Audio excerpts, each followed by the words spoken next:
Chapitre 10. Une offre rejetée. Peu avant 6 heures, Tengo annonça à son père qu'il allait s'en aller. Tous deux restèrent assis près de la fenêtre, face à face, sans prononcer un mot, jusqu'à l'arrivée du taxi. Tengo était absorbé par ses propres pensées. Son père, l'air contrarié, regardait fixement le paysage. Le soleil était déjà bas. Le bleu clair du ciel prenait lentement une teinte plus sombre. Tengo aurait eu encore de nombreuses questions à poser à son père, mais il n'obtiendrait sûrement pas de réponse. Il lui suffisait d'observer les lèvres sévèrement closes du vieil homme pour le comprendre. Le père avait apparemment décidé qu'il ne dirait plus rien. Aussi Tengo ne le questionnait plus, puisque sans explication, il ne comprenait pas, et qu'avec des explications, il ne comprenait tout de même pas, comme l'avait dit son père. Lorsque son départ fut imminent, Tengo déclara « Tu m'as dit beaucoup de choses aujourd'hui. Tu as utilisé des expressions évasives et pas faciles à comprendre, mais à ta façon, tu as été sincère. » Tengo observa le visage de son père, mais celui-ci resta figé. Il continua « J'aurais aimé te poser encore d'autres questions, mais je sais qu'elles te feraient du mal. Je vais donc devoir me livrer à des suppositions à partir de ce que tu m'as dit. Je présume que tu n'es pas mon véritable père. Même si je ne connais pas la situation dans le détail, c'est ce que je suis obligé de penser. Pourrais-tu me dire si je me trompe ?» Le père ne répondit pas. Tengo poursuivit. « Si mes suppositions étaient exactes, j'en serais soulagé. Mais cela ne voudrait pas dire pour autant que je te détesterais. Je te l'ai déjà dit, je n'ai plus besoin de te haïr. Même si nous n'avons pas de lien de sang, tu m'as élevé comme si j'étais ton fils, et pour cela je te dois de la reconnaissance. Malheureusement, comme père et fils, nous ne nous sommes pas très bien débrouillés, mais c'est une autre histoire. » Le père restait silencieux et fixait le paysage de l'autre côté de la fenêtre, comme une sentinelle qui veillerait à ne pas manquer un signal que lancerait une tribu d'autochtones sur une colline au loin. Tengo suivit le regard de son père, mais il ne vit rien qui ressemblait à un signal. Il n'y avait là que la pinède colorée par l'annonce du crépuscule. « Je suis désolé de ne pouvoir quasiment rien faire pour toi. Sinon, espérer que le processus qui provoque en toi ce vide sera le moins douloureux possible. Je crois que tu as suffisamment souffert jusqu'à présent. Peut-être as-tu beaucoup aimé ma mère à ta façon, j'en ai l'impression. Mais elle est partie. J'ignore si son compagnon était mon père biologique ou bien s'il s'agit d'un autre homme. Tu sembles ne rien vouloir m'expliquer à ce sujet. En tout cas, elle s'est éloignée de toi. Elle m'a abandonné alors que j'étais encore bébé.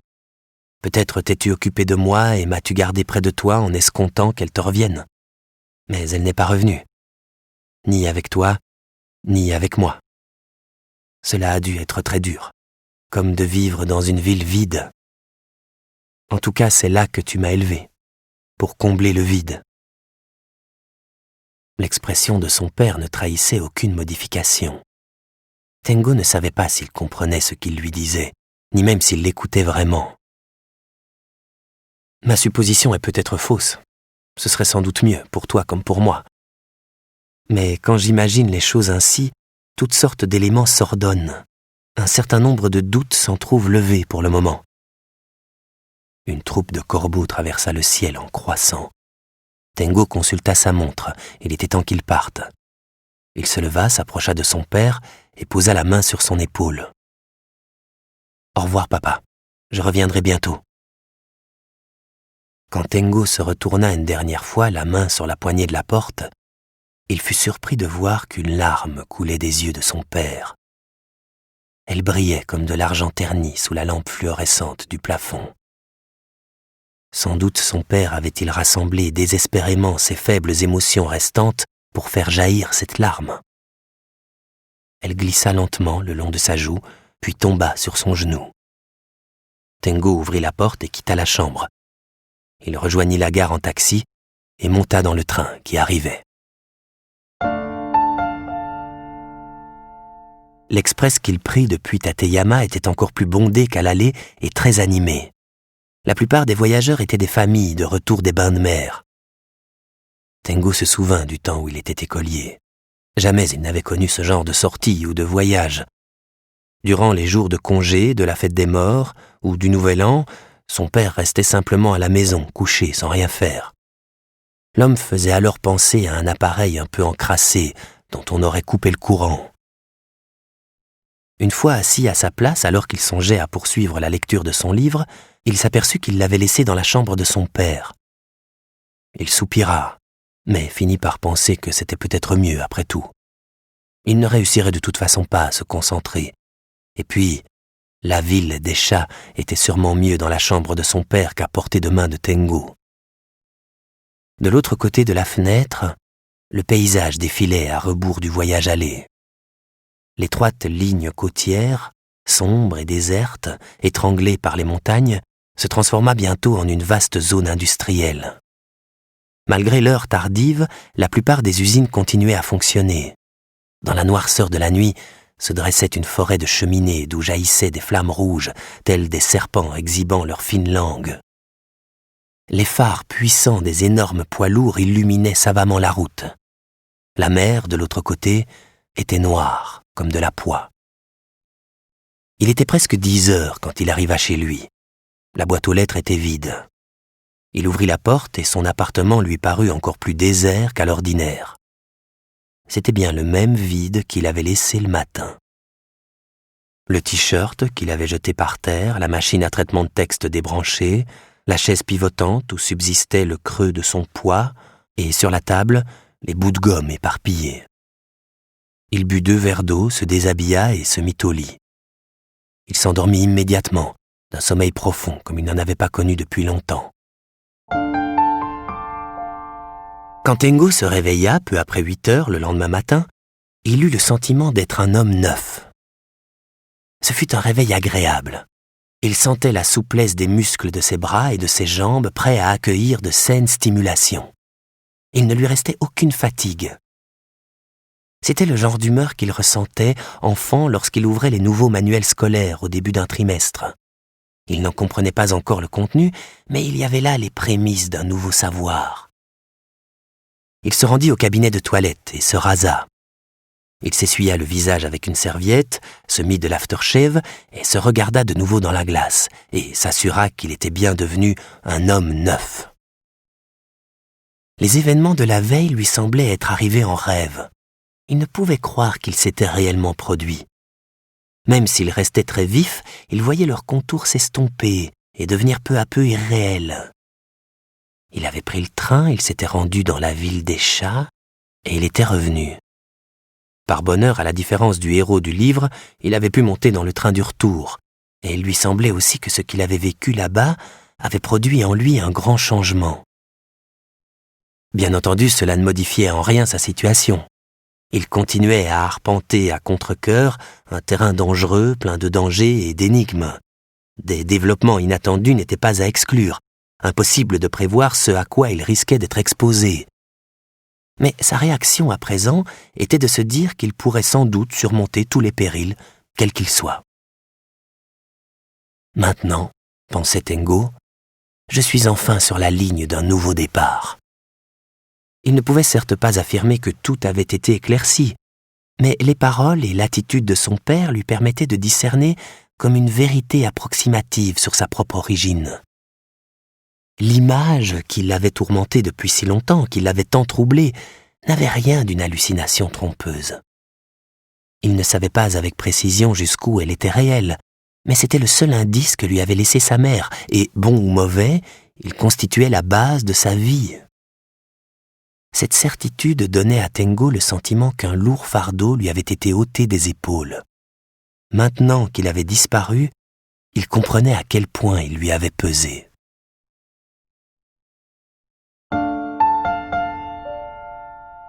Deux semaines d'un calme étrange s'écoulèrent ensuite. 2 semaines d'une longue bonasse. Pendant les vacances d'été, Tengo donnait des cours 4 jours par semaine à son école. Et dans le temps qui lui restait, il écrivait son roman. Personne ne le contacta. Tengo n'avait pas la moindre nouvelle de l'avancement des recherches pour retrouver Fukaeri ou des dernières ventes de la chrysalide de l'air. Il ne désirait pas spécialement en avoir. Que le monde continue à avancer à sa guise. On lui ferait sûrement savoir si on avait quelque chose à lui demander. Le mois d'août s'acheva, septembre arriva. Ah, se disait Tengo en préparant son café du matin, comme ce serait bien si cette paix pouvait durer éternellement. Sans prononcer ces mots à voix haute, on ne sait jamais, des esprits mauvais auraient pu l'entendre. Il priait en silence pour que le calme se prolonge. Mais, comme toujours, les choses ne se conforment pas à nos désirs. Le monde paraissait même très bien savoir comment ne pas se conformer aux désirs de Tengo. Ce jour-là, la sonnerie du téléphone retentit juste après 10 heures du matin. Après avoir laissé sonner 7 fois, Tengo se résigna à allonger le bras et à soulever le combiné. « Ça va maintenant si je viens chez toi ?» dit une voix étouffée à l'autre bout du fil. À sa connaissance, une seule personne au monde parlait sans utiliser de marque interrogative. À l'arrière-plan, il entendait des annonces et des bruits de gaz d'échappement. « Tu es où ?» demanda Tengo. « À l'entrée du magasin Marucho. » Ce supermarché n'était qu'à 200 mètres de chez lui. Apparemment, Fukaeri l'appelait depuis un téléphone public. Involontairement, Tengo jeta un coup d'œil circulaire. « Tu crois que c'est bien de venir chez moi ? Il se peut que mon appartement soit surveillé, et puis officiellement tu as disparu. »« Il se peut que ton appartement soit surveillé, » répéta Fukaeri. « C'est ça, » dit Tengo. « Chez moi aussi, il se passe des choses bizarres. Je suis sûr que c'est lié à la chrysalide de l'air. »« Quelqu'un en colère ? » ?»« Peut-être. En colère contre toi et donc aussi contre moi parce que j'ai réécrit la chrysalide de l'air. »« Ça m'est égal, » dit Fukaeri.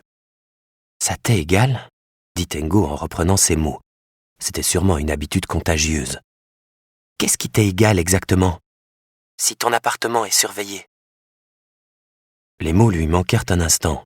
« Mais peut-être que moi, ça ne m'est pas égal, » dit-il finalement. « C'est mieux d'être ensemble, » dit Fukaeri. « À deux, on unit nos forces. »« Sonny et Cher, » dit Tengo. Un duo puissant. « Un quoi ? » ?»« Rien, je me parlais à moi-même, » dit Tengo. « Je viens. » Tengo s'apprêtait à ajouter quelque chose quand la ligne fut coupée. Décidément, tout le monde lui raccrochait brutalement au nez, comme si on tranchait à la serpe les filins d'un pont suspendu. 10 minutes plus tard, Fukaeri était dans son appartement, avec dans les bras des sacs plastiques du supermarché. Elle portait une chemise à rayures bleues, à manches longues et un jean étroit et un sac de toile en bandoulière. La chemise était une chemise d'homme qui avait séché n'importe comment et n'avait pas été repassée. Elle avait voulu se dissimuler derrière de grosses lunettes de soleil, mais l'accessoire remplissait bien mal son rôle. Elle ne servait qu'à la faire remarquer. « J'ai pensé c'est mieux d'avoir plein de choses à manger, » déclara Fukaeri. Elle entreprit de transvaser le contenu du sac en plastique dans le réfrigérateur. Elle n'avait pratiquement acheté que des plats à réchauffer au micro-ondes, sinon des crackers, du fromage, des pommes, des tomates et des conserves. « Le micro-ondes, il est où ?» demanda Fukaeri en jetant un œil dans la petite cuisine. « Je n'en ai pas, » répondit Tengo. Fukaeri fronça les sourcils, réfléchit un instant mais ne lui donna pas son avis. On aurait dit qu'elle ne pouvait imaginer un monde sans micro-ondes. « Je reste ici, » dit Fukaeri comme si elle l'informait d'un fait objectif. « Jusqu'à quand ?» demanda Tengo. Fukaeri secoua la tête. Cela signifiait qu'elle l'ignorait. « Et pourquoi as-tu quitté ton refuge ? » ?»« Je ne veux pas être seule quand quelque chose arrive. »« Tu penses que quelque chose va arriver ?» Fukaeri ne répondit pas. « Je me répète, mais ici ce n'est pas sûr, » dit Tengo. « J'ai l'impression que certaines personnes ont l'œil sur moi. Je ne sais pas très bien de qui il s'agit. »« Il n'y a pas d'endroit sûr, » déclara Fukaeri. Puis elle plissa les yeux d'un air significatif et se pinça légèrement les lobes de ses oreilles. Tengo était incapable de déchiffrer le sens de ce langage corporel. Peut-être n'en avait-il aucun. Autrement dit, c'est la même chose partout, dit Tengo. Il n'y a pas d'endroit sûr, répéta Fukaeri. Tu as peut-être raison, en effet, répondit Tengo résigné. À partir d'un certain niveau, il n'y a plus de vraie différence dans les degrés d'un danger. Bon, en tout cas, il faut que j'aille à mon travail, là, tout de suite. Le travail à l'école préparatoire. Oui. Je reste ici, dit Fukaeri. Oui, tu restes ici, redit Tengo. Il vaudrait mieux que tu ne sortes pas et que tu ne répondes à personne si on frappe à la porte ou si le téléphone sonne. Fukaeri acquiesça en silence. Et sinon, que fait le professeur Ebizuno? Hier, on a fait une enquête chez les précurseurs. Tu veux dire que la police a enquêté au siège des précurseurs à ton sujet? Demanda Tengo surpris. Tu ne lis pas les journaux? Non, je ne lis pas les journaux, répéta Tengo. Ces temps-ci, je n'en ai pas envie, alors je ne sais pas ce qui se passe. La secte doit être drôlement embêtée. Fukaeri opina. Tengo poussa un profond soupir. Ils vont sûrement être bien plus en colère qu'avant, comme des guêpes qu'on dérange dans leur nid. Fukaeri, les yeux rétrécis, resta un instant silencieuse. Peut-être imaginait-elle l'essaim de guêpes furieuses qui s'envolaient de leur nid. Peut-être, dit-elle doucement. Et alors, est-ce qu'on a appris quelque chose sur tes parents? Fukaeri secoua la tête. On ne savait rien. En tout cas, les gens de la secte sont sûrement contrariés, dit Tengo. Et si la police apprend que ta fugue, c'était du cinéma, elle aussi sera furieuse contre toi, et par la même occasion contre moi, parce que je connaissais la vérité et que je t'héberge. C'est bien pour ça que nous devons unir nos forces, dit Fukaeri. Dis-moi, là tu viens de dire, c'est bien pour ça? Fukaeri eut un signe de tête pour dire oui. Je me suis trompée dans les mots, interrogea-t-elle. Tengo secoua la tête. Non, non, j'ai simplement ressenti dans ces mots comme quelque chose de frais, de nouveau.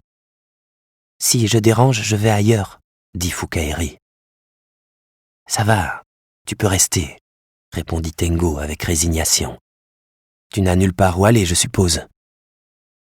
Un petit signe de tête très net pour dire que non. Tengo sortit du réfrigérateur du thé d'orge glacé et en but. Je n'ai aucune envie d'avoir la visite de guêpes en fureur, mais enfin, je peux te recevoir. Fukaeri observa attentivement Tengo durant quelques instants. Puis elle dit. Tu as changé, on dirait. Ah, comment ça? Elle tordit bizarrement la bouche. Cela signifiait qu'elle ne pouvait pas en dire plus. Peu importe si tu ne m'expliques pas, dit Tengo.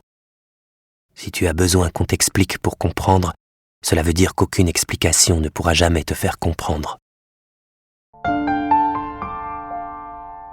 Juste avant de sortir, Tengo dit à Fukaeri. Quand je t'appellerai, je ferai sonner 3 fois, puis je raccrocherai, ensuite je te rappellerai, et là tu prendras le combiné.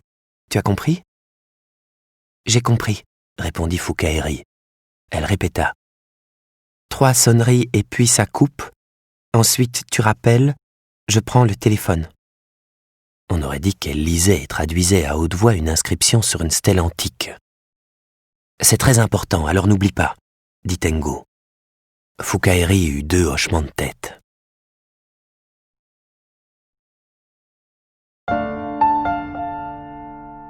Lorsque Tengo eut achevé 2 cours, il revint dans la salle des enseignants et s'apprêtait à partir quand la réceptionniste vint le prévenir qu'un certain Ushikawa voulait le voir. Elle avait l'air de s'excuser, tel un gentil messager qui n'a pas le cœur de transmettre des nouvelles désagréables. Tengo eut un sourire aimable et la remercia. Ce n'était pas la faute du messager. Ushikawa attendait Tengo dans la cafétéria à côté du salon. Il buvait du café au lait, une boisson qui dissonnait terriblement avec le personnage. Parmi la foule des étudiants jeunes et pleins de santé, son apparence insolite était plus étonnante encore. Dans la partie de la pièce où il se trouvait, on aurait dit que la pesanteur et la densité de l'atmosphère, ainsi que l'angle de réfraction de la lumière étaient différents. Même vu de loin, on ne pouvait le considérer que comme l'incarnation de la mauvaise nouvelle. La cafétéria à cette heure de pause était bondée. Pourtant, il était seul à la table de 6 où il avait pris place. D'instinct, les élèves évitaient Ushikawa comme les antilopes évitent les chiens sauvages. Tengo prit un café au comptoir et vint s'asseoir en face de lui. Il semblait avoir juste fini de manger un petit pain à la crème. Sur la table, un sachet en papier était roulé en boule. Des miettes de pain restaient collées aux commissures de ses lèvres. Le petit pain à la crème ne s'associait pas non plus avec Ushikawa. À la vue de Tengo, il se leva légèrement et s'exclama. « Ah, il y a longtemps que je ne vous avais pas vu, monsieur Kawana. Encore une fois, pardon de débarquer sans prévenir. » Tengo se dispensa des salutations. « Vous venez sûrement pour connaître ma réponse, concernant votre proposition. »« Eh bien, oui, » répondit Ushikawa. « Pour le dire vite. » « Monsieur Ushikawa, aujourd'hui, s'il vous plaît, soyons plus concrets et plus francs. Que voulez-vous de moi, en contrepartie de mon acceptation ?» Ushikawa jeta un regard prudent autour d'eux, mais il n'y avait personne dans leur voisinage immédiat. Les élèves parlaient si fort que personne ne risquait d'entendre leur conversation. « Très bien. Je vais vous faire une faveur et vous parler franchement. » Ushikawa se pencha en avant sur la table et lui déclara un ton plus bas. L'argent n'est qu'un prétexte. La somme n'est pas si importante. Ce que mon client peut vous donner de plus précieux, c'est une protection efficace. Bref, cela signifie qu'aucun mal ne vous sera fait. Nous nous y engageons. Et en échange, dit Tengo. En échange, ce qu'ils veulent de vous, c'est le silence et l'oubli. Vous avez participé à certaines choses récemment, mais vous ignoriez les faits et ce à quoi ils devaient aboutir, comme un simple soldat qui obéit aux ordres. Vous n'êtes pas personnellement responsable. Donc, si vous acceptiez d'oublier tout ce qui s'est passé, ce serait parfait. Vous pourrez repartir à zéro. Nous ne ferons pas savoir que vous avez été le ghostwriter de la chrysalide de l'air. Il n'y a plus aucun lien entre vous et ce livre, et il n'y en aura plus désormais. Nous n'attendons rien d'autre de vous. Encore une fois, tout cela est dans votre intérêt. Il ne me sera fait aucun mal. Bon, dit Tengo. Et les autres participants, est-ce qu'il ne leur sera fait aucun mal non plus? Ah, eh bien, ce sera au cas par cas, répondit Ushikawa comme si c'était une chose difficile à avouer. Ce n'est pas moi qui décide, je ne peux rien vous dire de concret, mais il y aura certaines mesures de rétorsion, je suppose. Et vous avez le bras long et puissant. Exactement. Comme je vous l'ai déjà dit, un bras très long, très puissant. Alors, quelle est votre réponse? Eh bien, je vous le confirme. Il n'est pas question que j'accepte votre argent. Sans un mot, Ushikawa porta la main à ses lunettes, les ôta, les essuya soigneusement avec un mouchoir qu'il sortit de sa poche, puis les remit. Comme s'il voulait signifier qu'il y avait peut-être une relation entre ce qu'il avait entendu et sa capacité visuelle. Est-ce à dire que notre proposition est rejetée? C'est tout à fait cela. De derrière ses lunettes, Ushikawa contempla Tengo comme s'il regardait un nuage à la forme inhabituelle. Et encore une fois, pour quelle raison? De mon modeste point de vue, je ne vois vraiment pas en quoi ce serait mal de l'accepter. Je suis embarqué sur le même bateau que les autres. Il est hors de question que je cherche à fuir tout seul, répondit Tengo. Ah, c'est vraiment étonnant, dit Ushikawa qui paraissait en effet très étonné.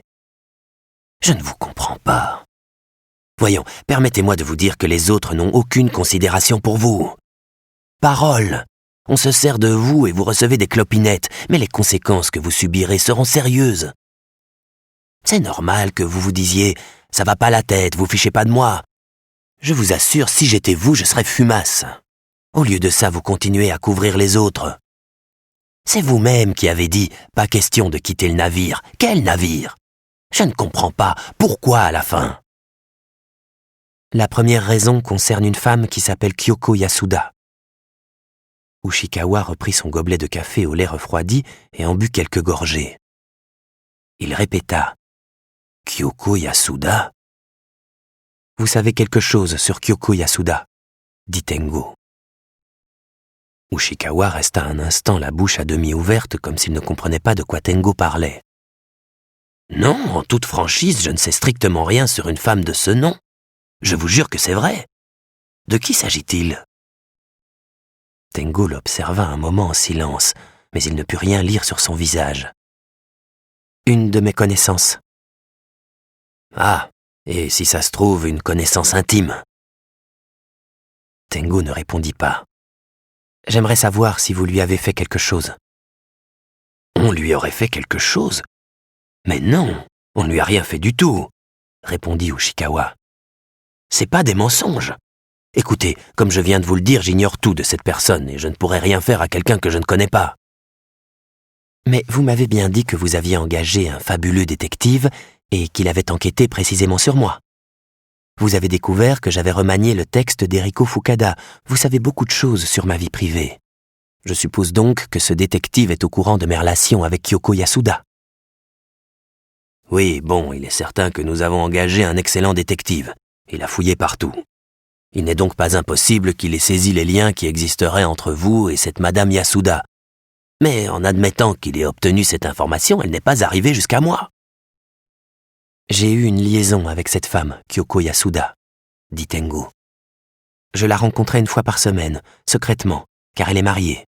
Pourtant, sans rien me dire, un jour, brusquement, elle a disparu. Je ne l'ai plus revue.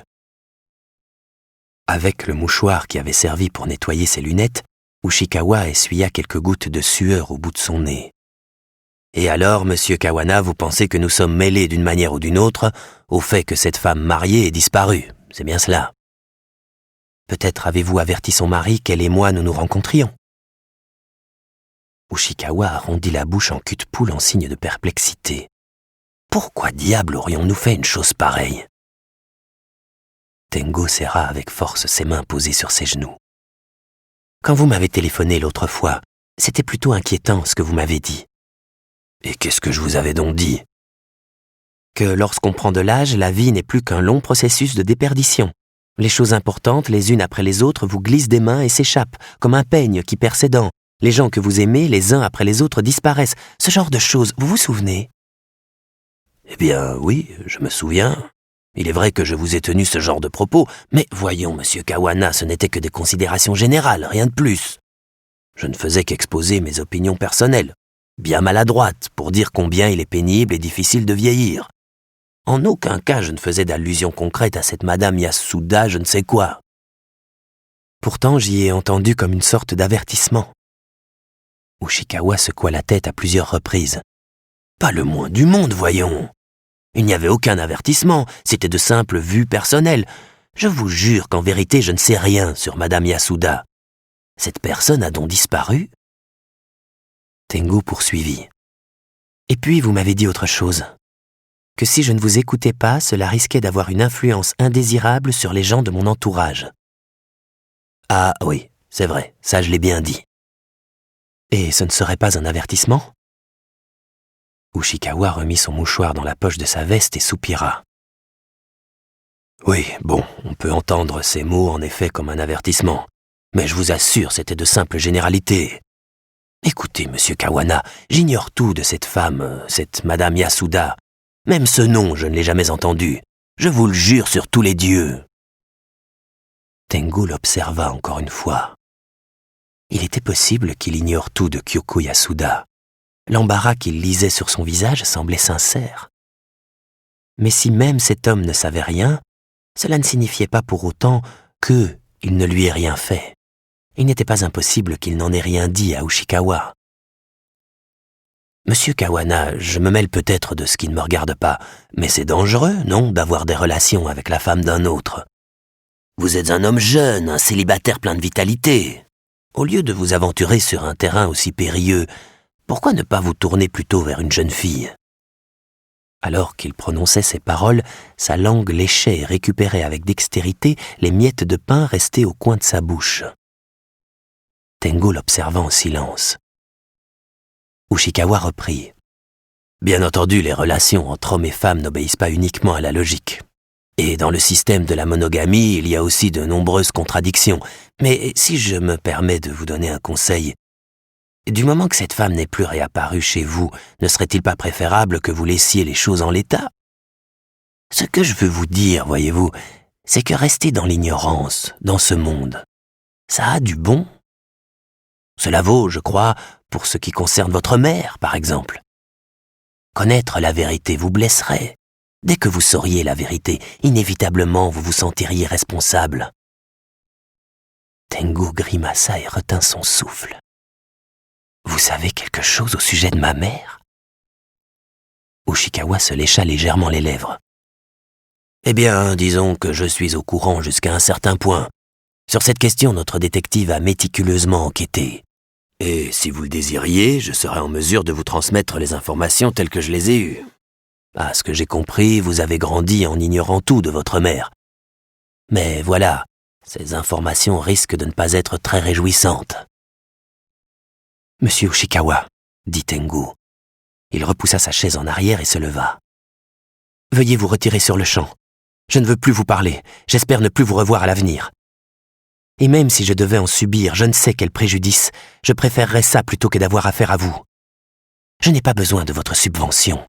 Je n'ai pas besoin que l'on assure ma sécurité. Je n'ai qu'un seul désir, c'est de ne plus vous voir. » Ushikawa ne trahit aucune réaction. Il était fort possible qu'on lui ait lancé des paroles infiniment plus rudes. Apparut même une faible lueur au fond de ses yeux qui ressemblait à un sourire. « Parfait, » dit Ushikawa. « De toute manière, je suis heureux d'avoir eu une réponse. Vous avez dit non. La proposition est rejetée. C'est clair et facile à comprendre. Je vais transmettre votre refus à mes supérieurs. Je suis un simple coursier sans importance, mais votre réponse négative n'implique pas obligatoirement que vous aurez à en souffrir dans l'immédiat. Je me contenterai de dire « ce n'est pas impossible », comme il est possible que tout se termine bien, sans dommage pour vous. Ce serait le plus souhaitable finalement. Non, je ne mens pas, c'est ce que je pense du fond du cœur. Oui, figurez-vous que je vous aime bien, monsieur Kawana. Même si visiblement vous n'avez que faire de ma sympathie, eh bien tant pis. C'est vrai, je suis un type invraisemblable qui vous a entraîné dans une conversation invraisemblable. Et mes manières, évidemment, sont à la limite du mauvais goût. Je n'ai jamais été du genre à me soucier de plaire. Je me sens pourtant dans de bonnes dispositions à votre égard, et je suis désolé si cela vous embarrasse. Et je crois que vous parviendrez à de grandes choses. » Après quoi Ushikawa considéra les doigts de ses mains.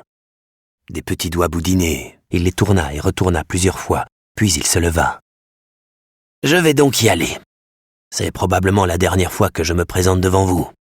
Espérons que vos désirs trouveront satisfaction. Je vous souhaite bonne chance.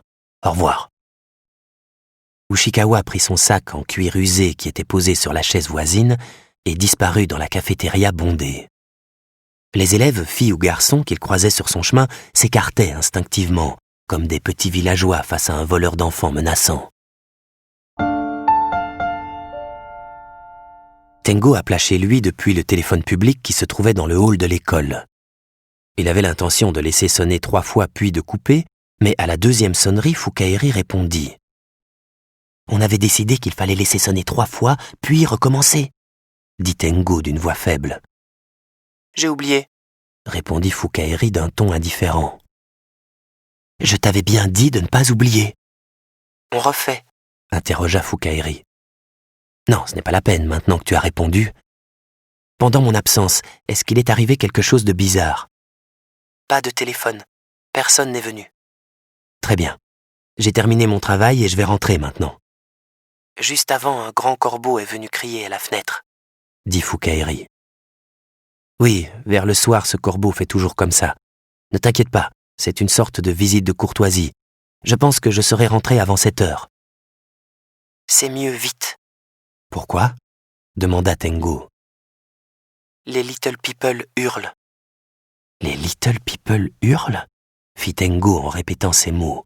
« Tu veux dire qu'ils hurlent chez moi ?»« Non, ailleurs. »« Ailleurs ? » ?»« Très, très loin. »« Mais toi, tu les entends. »« Moi, j'entends. »« Et ça veut dire quelque chose ? » demanda Tengu. « Phénomènes anormaux. »« Phénomènes anormaux ?» répéta Tengu. Il lui fallut un peu de temps avant de comprendre. « Et quelle sorte de phénomènes anormaux ? » ?»« Je ne sais pas exactement. »« Ce sont les Little People qui font survenir ces phénomènes ?» Fukaeri secoua la tête. Elle pouvait communiquer par le téléphone les mouvements de sa tête. Cela voulait dire « je ne sais pas ». « C'est mieux de revenir avant les coups de tonnerre. »« Le tonnerre ? » ?»« Si le train s'arrête, nous serons séparés l'un de l'autre. » Tengu se retourna et regarda par la fenêtre. C'était un crépuscule de fin d'été paisible, sans un seul nuage. On ne dirait pas qu'il va tonner. Avec l'apparence, on comprend pas. Je me dépêche. dit Tengo. Vite, c'est mieux, dit Fukaeri. Puis elle raccrocha. Une fois sorti de l'école, Tengo leva la tête et observa de nouveau le ciel clair du point du jour. Puis il se hâta vers la gare de Yoyogi. Pendant ce temps, les paroles d'Ushikawa se répétaient dans sa tête comme une cassette qui se rembobinait automatiquement. Ce que je veux vous dire, voyez-vous, c'est que rester dans l'ignorance dans ce monde, ça a du bon. Cela vaut, je crois, pour ce qui concerne votre mère, par exemple. Connaître la vérité vous blesserait. Dès que vous sauriez la vérité, inévitablement, vous vous sentiriez responsable.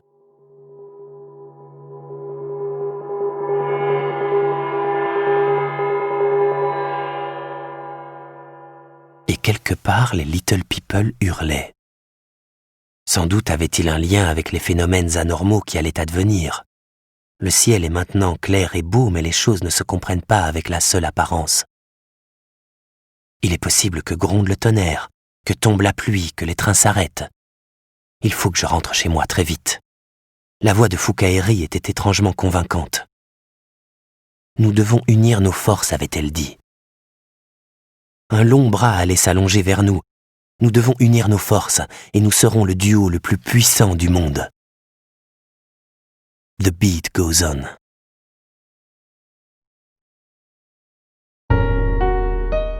Chapitre 11. L'équilibre est le bien.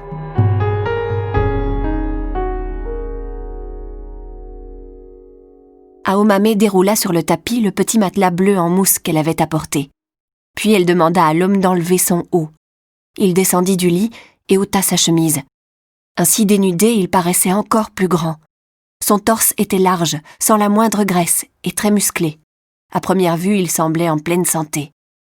Il s'allongea à plat ventre sur le matelas selon les instructions d'Aomame. Celle-ci prit son poignet et mesura son pouls. Les battements étaient pleins et robustes. « Pratiquez-vous du sport au quotidien ?» demanda-t-elle. « Non, je fais simplement des exercices respiratoires. »« Uniquement des respirations ?» Il est vrai qu'elles sont un peu différentes des respirations ordinaires. Comme ce que vous avez fait tout à l'heure dans le noir, n'est-ce pas ? Vous mobilisez toute votre musculature en inspirant et en soufflant très profondément. L'homme hocha légèrement la tête sur le matelas. Aomame était presque incapable de comprendre. Il fallait évidemment une force considérable pour respirer avec autant d'intensité. Néanmoins, pouvait-on imaginer que quelqu'un puisse avoir un corps aussi puissant et vigoureux uniquement grâce à un travail respiratoire ? Ce que je vais vous faire à présent vous causera une certaine souffrance, dit Aomame d'une voix plate. Sans douleur, les étirements ne sont pas efficaces, mais je peux en régler le degré. Donc, si vous avez trop mal, faites-le moi savoir. L'homme répondit après une pause. J'aimerais bien découvrir quelle douleur je n'aurais pas encore ressentie. Elle perçut dans ces mots une légère ironie. Personne ne prend plaisir à souffrir. Mais l'efficacité est proportionnelle à la douleur, c'est bien ça. Je suis capable de supporter la douleur, du moment qu'elle a du sens. Une expression fugitive flotta sur le visage d'Aomame dans la demi-pénombre de la chambre. Puis elle dit « C'est entendu. En tout cas, nous allons bien voir comment les choses se passeront. » Aomame commença par pratiquer des étirements sur les omoplates, comme elle le faisait toujours. Dès ses premiers effleurements, elle se rendit compte de la souplesse de ses muscles. Une musculature saine, irréprochable, tout à fait différente de ce à quoi elle était confrontée d'habitude au club de sport, avec les muscles des citadins raides et fatigués. En même temps, pourtant, elle ressentait fortement que chez cet homme, le flux d'origine avait été entravé, comme le courant d'une rivière qui est temporairement obstruée par des bois flottants ou des déchets. Aomame, faisant levier de son coude, poussa autant qu'elle le put sur ses épaules. Au début lentement, puis en y mettant plus de force. Elle savait qu'il souffrait, et qu'il éprouvait même une douleur très intense. N'importe qui aurait gémi. Mais il n'eut pas la moindre plainte. Il continua à respirer tout à fait régulièrement. Son visage ne grimaça pas. Il est très endurant, se dit Aomame. Elle tenta de voir jusqu'où il serait capable de tenir. Une poussée sans ménagement provoqua un craquement sourd dans l'articulation de l'omoplate, une réaction semblable à celle d'un changement d'aiguillage sur une voie ferrée. L'homme eut le souffle coupé un bref instant, mais reprit immédiatement après sa respiration paisible. « Votre épaule était terriblement bloquée, » expliqua Ahomame. « Mais à présent, ça a été résolu. Le courant est rétabli. » Elle enfonça ses doigts jusqu'à la 2e phalange sous l'omoplate. À l'origine, ses muscles étaient souples et élastiques, et ils revenaient immédiatement à leur état normal une fois les blocages éliminés. « Je sens que ça m'a bien soulagée, » dit l'homme d'une petite voix. « Mais vous avez dû avoir plutôt mal. » Ce n'était pas si terrible. Moi aussi, je suis quelqu'un d'endurant, je dirais, mais si on me faisait la même chose, je suis sûre que je hurlerais. Bien souvent, une douleur en chasse une autre. L'une compense l'autre. Les sensations, c'est toujours relatif. Ahomame s'attaqua à l'omoplate gauche. Fouillant les muscles du bout des doigts, elle comprit qu'elle découvrait là à peu près la même situation qu'à droite. Voyons donc jusqu'où les choses resteront relatives. Maintenant, je vais travailler le côté gauche. Il y a toutes les chances pour que vous souffriez autant que tout à l'heure. Je m'en remets à vous, ne vous inquiétez pas pour moi. Vous voulez dire que je n'ai pas besoin de vous ménager? Non, ce n'est pas nécessaire. Ahomame traita dans le même ordre les muscles et les articulations autour de l'omoplate gauche. Elle ne fit aucun effort pour épargner l'homme. Sans prendre de gants, comme il l'avait demandé, Ahomame alla au plus court, sans hésitation. La réaction de l'homme fut encore plus mesurée. Juste une espèce de gargouillis au fond de la gorge. Il accueillit la douleur comme quelque chose de tout à fait banal. « Ah ah !» se dit Ahomame. « Eh bien, observons jusqu'où il tiendra le coup. » Elle détendit peu à peu les muscles de tout son corps en respectant un schéma bien établi. Les points essentiels étaient inscrits sur sa liste de contrôle mental. Il lui suffisait de suivre sa route mécaniquement, en procédant par ordre, comme un veilleur de nuit efficace qui ignore la peur et qui fait le tour d'un bâtiment en pleine nuit, muni d'une torche. Tous les muscles étaient plus ou moins bloqués. On aurait pu évoquer un terrain dévasté après une grave catastrophe. De nombreuses conduites d'eau étaient obstruées, des digues s'étaient effondrées. Quelqu'un d'ordinaire qui aurait subi un tel désastre ne se serait peut-être pas relevé, ou aurait même cessé de respirer. Mais cet homme était soutenu par son physique robuste et par une volonté farouche. Quels que soient les actes ignobles qu'il avait commis, Ahomame ne pouvait s'empêcher d'éprouver un respect tout professionnel vis-à-vis de sa manière d'endurer en silence des douleurs aussi vives. Chacun de ses muscles, elle les serra énergiquement, les fit bouger de force, les tordit à l'extrême, les étira. Chaque fois, une articulation craquait. Elle savait bien que ce qu'elle faisait s'apparentait à de la torture. Elle avait eu l'occasion de pratiquer des étirements sur beaucoup d'athlètes, des sportifs solides, habitués aux douleurs physiques. Malgré toute leur résistance, ils laissaient échapper une plainte à un moment, ou un cri proche de la plainte. Certains en venaient même à uriner. Mais cet homme ne lâcha pas le plus petit gémissement. C'était inouï. Et pourtant, elle pouvait imaginer la douleur qu'il éprouvait en voyant sa nuque trempée de sueur.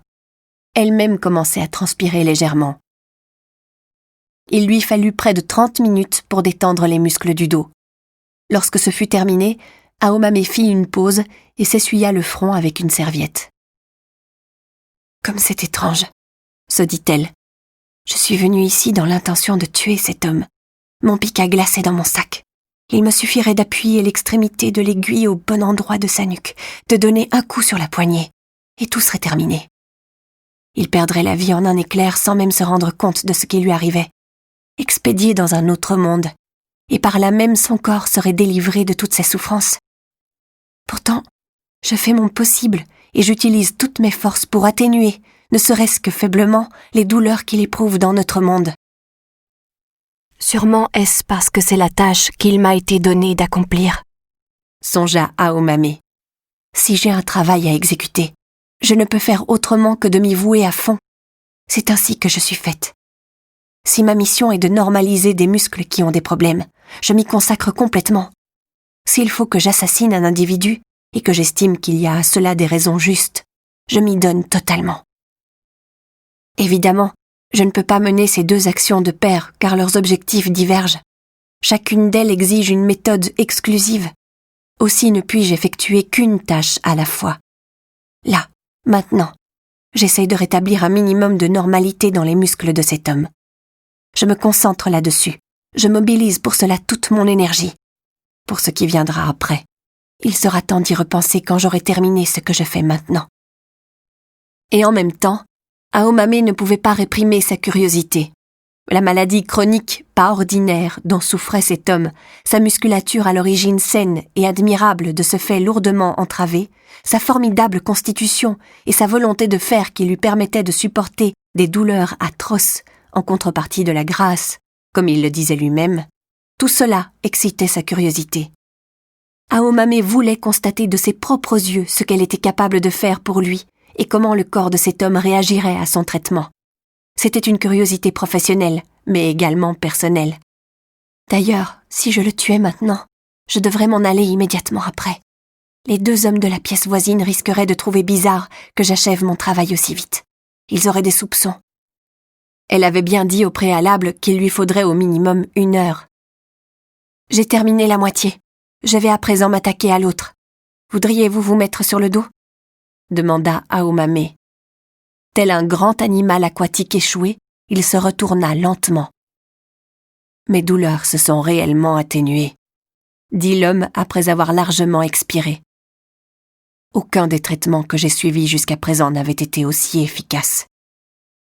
Vos muscles sont lésés, dit Aomame. Je n'en connais pas l'origine, mais les dommages sont sérieux. Je vais tenter, autant que faire se peut, de faire revenir les parties atteintes dans un état proche de celui de l'origine. Ce ne sera pas facile, et cela s'accompagnera de douleurs. Mais je devrais aboutir à certains résultats. Vos muscles ont une bonne constitution, vous êtes très endurant. Ce que j'ai fait là n'est malgré tout qu'un traitement symptomatique. Il ne s'agit pas d'une solution radicale. Tant qu'on n'aura pas déterminé la cause, les mêmes effets risquent de se reproduire. Je comprends bien. Rien n'a été résolu. Les mêmes choses peuvent se répéter, mon état empirer à chaque épisode. Mais même s'il ne s'agit que d'un traitement temporaire, je vous remercie énormément d'avoir atténué mes douleurs, ne serait-ce qu'en partie. Vous ne sauriez imaginer à quel point je vous en suis reconnaissant. J'avais même songé à prendre de la morphine, mais j'ai préféré y renoncer. Absorber des médicaments durant une longue période détruit les fonctions cérébrales. Je poursuis, dit Aomame. Vous acceptez que je ne vous ménage pas comme tout à l'heure ? Cela va sans dire, répliqua l'homme. Aomame se vida la tête et s'affronta avec acharnement aux muscles de l'homme. Elle connaissait parfaitement la composition des muscles du corps humain. Elle savait quelle fonction chacun d'eux activait, avec quel os chacun était relié. Quelle était chacune de leurs particularités, de leurs sensations. L'un après l'autre, Aomame contrôla tous les muscles et les articulations, les mit en mouvement, les malaxa énergiquement, à la manière d'un inquisiteur zélé cherchant toutes les zones douloureuses dans le corps d'un homme.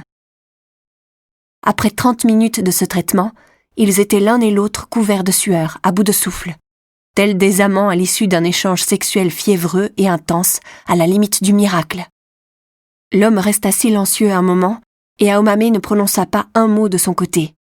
« Je ne voudrais pas exagérer », déclara l'homme pour finir, « mais j'ai l'impression que c'est comme si des éléments à l'intérieur de moi ont été remplacés.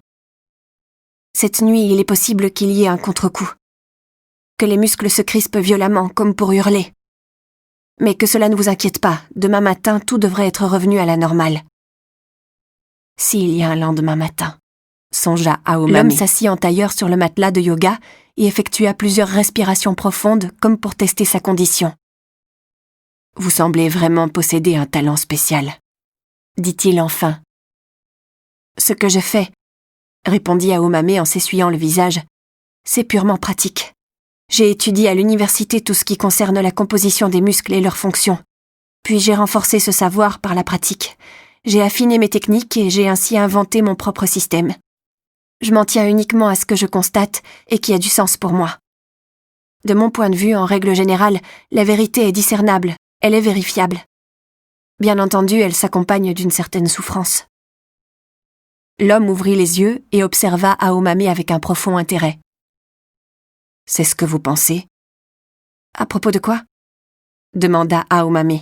« Que la vérité est toujours discernable et vérifiable. » Aomame contracta légèrement les lèvres. « Je ne dirais pas que cela vaut pour toutes les vérités. Je ne parle que pour le domaine dans lequel j'exerce. Bien entendu, s'il en était ainsi partout ailleurs, beaucoup de choses seraient plus simples à comprendre. Non, pas du tout, dit l'homme. Pourquoi donc ? La plupart des hommes ne cherchent pas une vérité démontrable. Dans bien des cas, la vérité, comme vous l'avez dit, s'accompagne d'une grande souffrance. Et presque personne ne cherche des vérités douloureuses. Ce dont les hommes ont besoin, c'est de quelque chose de beau, d'agréable, qui leur fait croire, au moins partiellement, que leur existence a du sens. C'est sur ces bases que les religions se sont constituées. Après avoir fait pivoter son cou à plusieurs reprises, l'homme poursuivit. Du moment que son être lui est présenté comme ayant du sens, hypothèse A, l'homme ou la femme l'estime vraie et juste. Mais si son être lui est montré comme faible et misérable, hypothèse B, l'homme ou la femme au contraire l'estimera fausse. C'est tout à fait clair. Que quelqu'un aille prétendre que l'hypothèse B est juste, les gens l'ignoreront, la haïront, voire dans certains cas l'agresseront. Pour eux, cela ne voudra rien dire, même si cette hypothèse est logique ou démontrable. La plupart des humains récusent une image d'eux-mêmes les représentant comme des êtres faibles et misérables, et c'est grâce à ce rejet qu'ils préservent leur santé mentale. Mais les corps des hommes, tous les corps, malgré d'insignifiantes différences, sont faibles et misérables. N'est-ce pas là quelque chose d'évident ? Dit Ahomame. Exact, répondit l'homme. Tous les corps, malgré d'infimes nuances, sont faibles et misérables. D'ailleurs, ils sont voués à se désintégrer et à disparaître. C'est là une vérité indubitable. Cependant, qu'en est-il de l'esprit de l'homme ? Sur l'esprit, je préfère ne pas trop y penser. Pourquoi ? Je n'en éprouve pas la nécessité. Et pour quelle raison ? N'est-ce pas la mission essentielle de l'homme que de réfléchir à son esprit, sans se préoccuper que ce soit utile ou pas ? En moi, il y a l'amour, déclara Ahomame nettement. Oh, qu'est-ce que je suis en train de faire ? Se dit Ahomame. Voilà que je parle d'amour à un homme que je m'apprête à assassiner. Comme des rides que le vent dessinerait sur la surface d'une étendue d'eau paisible, s'élargit sur le visage de l'homme quelque chose qui ressemblait à un sourire. Ce qui se manifestait là était une émotion spontanée et pour ainsi dire bienveillante. « S'il y a de l'amour, c'est suffisant ?» interrogea l'homme. « Oui, tout à fait. L'amour dont vous parlez s'adresse-t-il à quelqu'un en particulier ?»« Oui, » dit Ahomame, « à un homme. Un corps faible et misérable et un amour inconditionnel, absolu. » dit-il d'une voix paisible. Puis il marqua une petite pause. « Apparemment, vous n'avez pas besoin de religion. »« Sans doute pas. Puisque votre être propre est déjà, en quelque sorte, une religion. Tout à l'heure, vous avez dit que les religions avançaient de belles hypothèses plutôt que la vérité. Qu'en est-il alors de l'association religieuse que vous dirigez ? À vrai dire, ce que je fais, je ne considère pas qu'il s'agisse d'actes de nature religieuse. » dit l'homme. Simplement, j'entends des voix, et je les transmets aux hommes. Je peux seulement entendre des voix. Je les entends vraiment, sans l'ombre d'un doute. Mais je ne peux fournir la preuve que ce message est vrai. Tout ce que je peux faire, c'est donner une forme aux grâces modestes qui l'accompagnent. Ahomame se mordit un peu la bouche et reposa sa serviette. « Quelle grâce, dites-moi » avait-elle envie de demander, mais elle se contint. La conversation durait trop longtemps, et il lui restait un travail important à achever. « Voudriez-vous vous remettre encore une fois sur le ventre ? Pour finir, je vais détendre les muscles du cou, » dit Ahomame. L'homme s'allongea de nouveau sur le matelas et offrit sa nuque puissante à Ahomame. « En tout cas, vous possédez un toucher magique, » dit-il. « Un toucher magique ? Vos doigts dégagent une énergie extraordinaire. Vous avez une sensibilité très aiguisée pour détecter les points particuliers du corps humain. C'est un talent spécial, qui n'est accordé qu'à un nombre très limité de personnes. Ce n'est pas par vos études ni par votre pratique que vous l'avez acquis. Moi aussi, j'ai reçu un don de naissance comme vous, mais d'une espèce différente. Pourtant, d'une manière ou d'une autre, les hommes doivent payer le prix des grâces qu'ils reçoivent. Je n'ai jamais considéré les choses ainsi, dit Ahomame. J'ai fait des études, pratiqué énormément d'exercices personnels et consolidé ma technique. Je ne l'ai reçue de personne. Je n'ai pas l'intention d'argumenter. Mieux vaut pourtant vous en souvenir. Les dieux donnent, les dieux reprennent. Même si vous ne savez pas que cela vous a été donné, les dieux savent parfaitement qu'ils vous l'ont donné. Eux n'oublient rien. Votre talent, vous devez en user avec beaucoup de soin. Aomame observa ses 10 doigts, puis en se concentrant sur leurs extrémités, elle les appliqua sur la nuque de l'homme. Les dieux donnent, les dieux reprennent. J'aurai bientôt terminé. Ce sera la toute dernière finition de ce jour, annonça-t-elle d'une voix sèche dans le dos de l'homme. Elle eut l'impression d'entendre au loin le tonnerre gronder.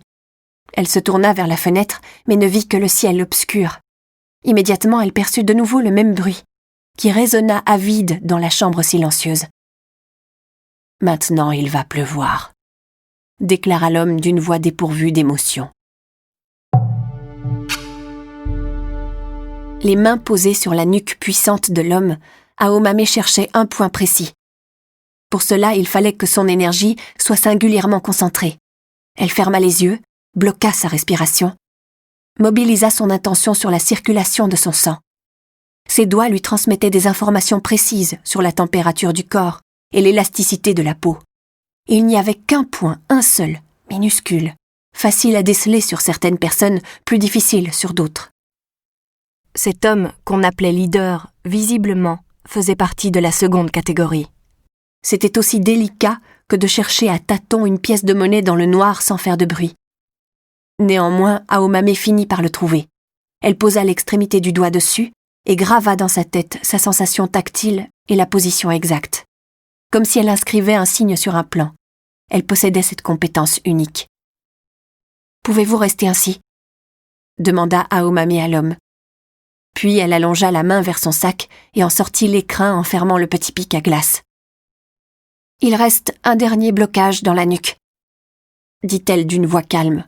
« Un point impossible à détendre avec la seule force de mes doigts. Si j'arrive à éliminer cette tension, vos douleurs devraient être considérablement allégées. Je voudrais piquer ce point avec une aiguille d'acupuncture. L'endroit est sensible, mais j'ai fait ce geste plusieurs fois, sans jamais me tromper. Est-ce que vous m'autorisez à... » L'homme respira profondément. « Je m'en remets totalement à vous. Je suis prêt à tout accepter si vous faites disparaître mes douleurs. » Elle sortit le pic à glace de son écrin, ôta le petit bouchon de liège fiché à son extrémité. L'aiguille était bien là, comme toujours, effilée et fatale. Elle prit l'instrument dans la main gauche et chercha de son index droit le point qu'elle avait découvert auparavant. Pas d'erreur, c'était bien là. Elle appliqua dessus la pointe de l'aiguille, prit une grande respiration. Après quoi, sa main droite s'abaisserait sur la poignée comme un marteau, et l'extrémité de la fine aiguille s'enfoncerait tout droit jusqu'au fond, et tout serait fini.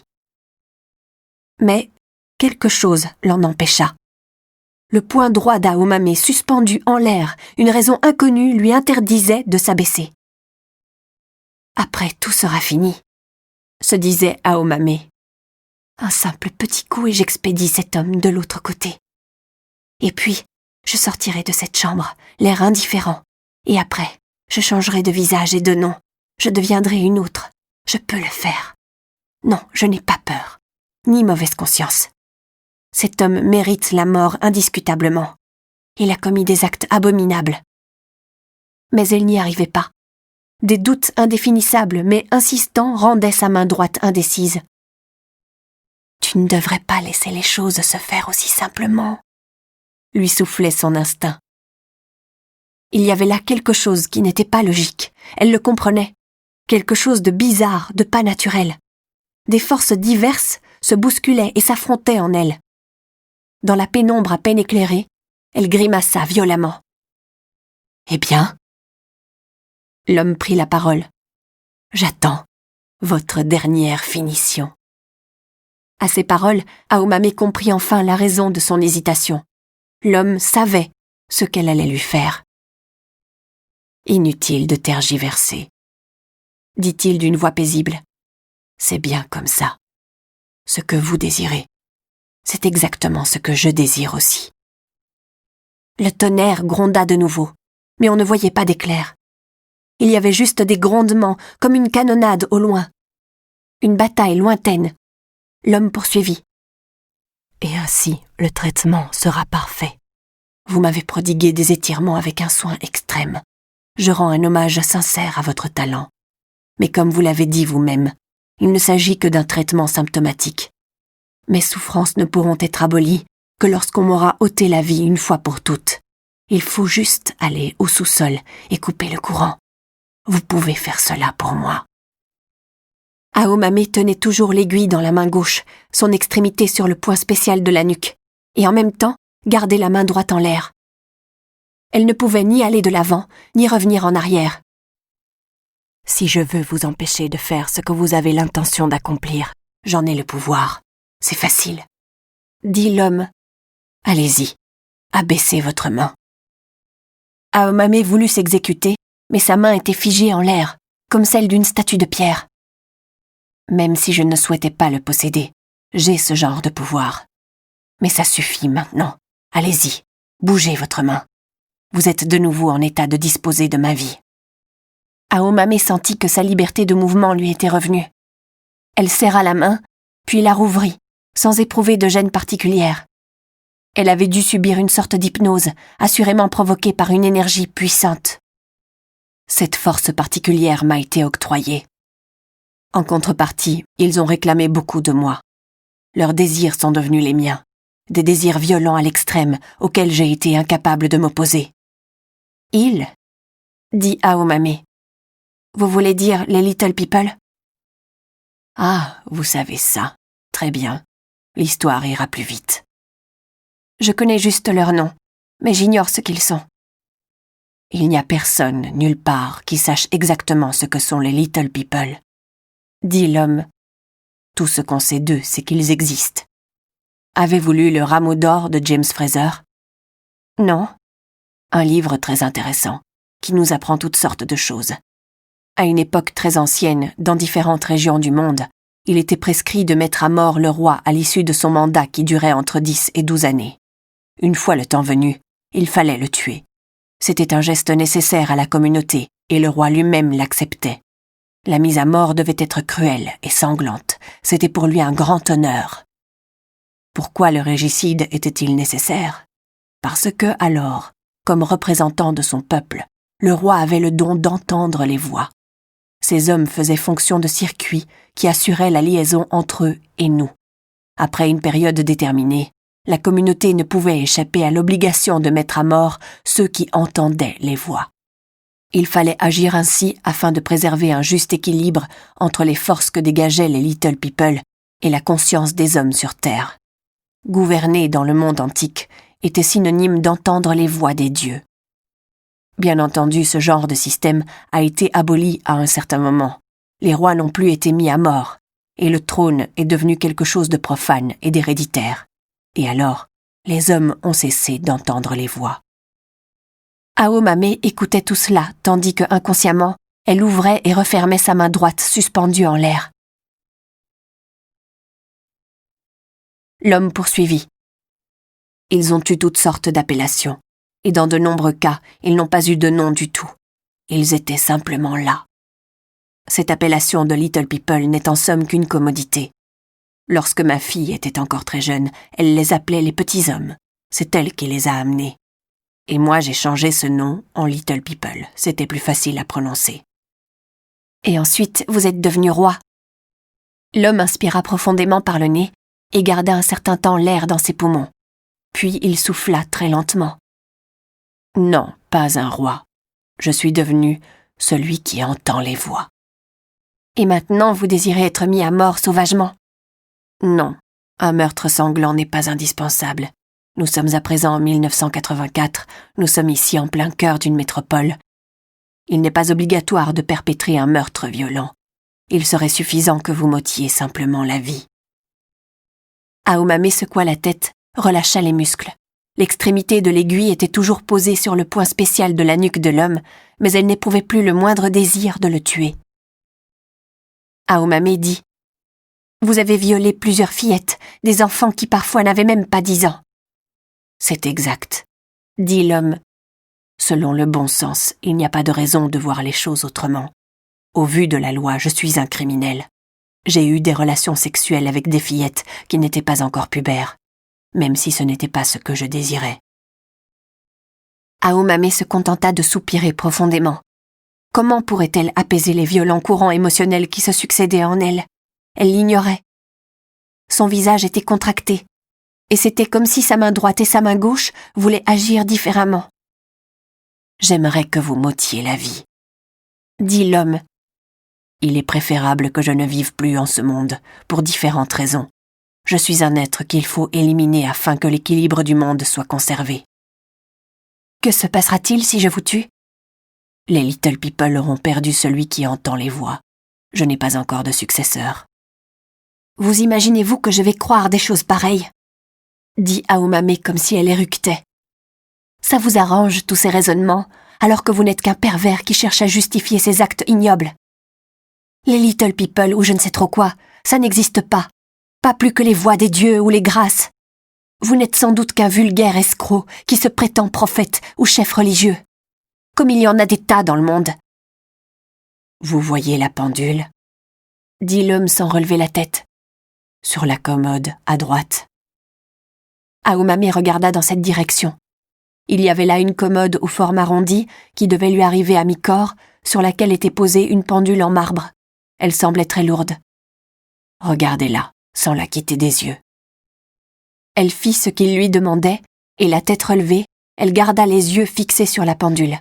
Sous ses doigts, elle sentit les muscles de l'homme se raidir, jusqu'à devenir aussi durs que la pierre. Ils étaient animés d'une puissante énergie, presque inconcevable.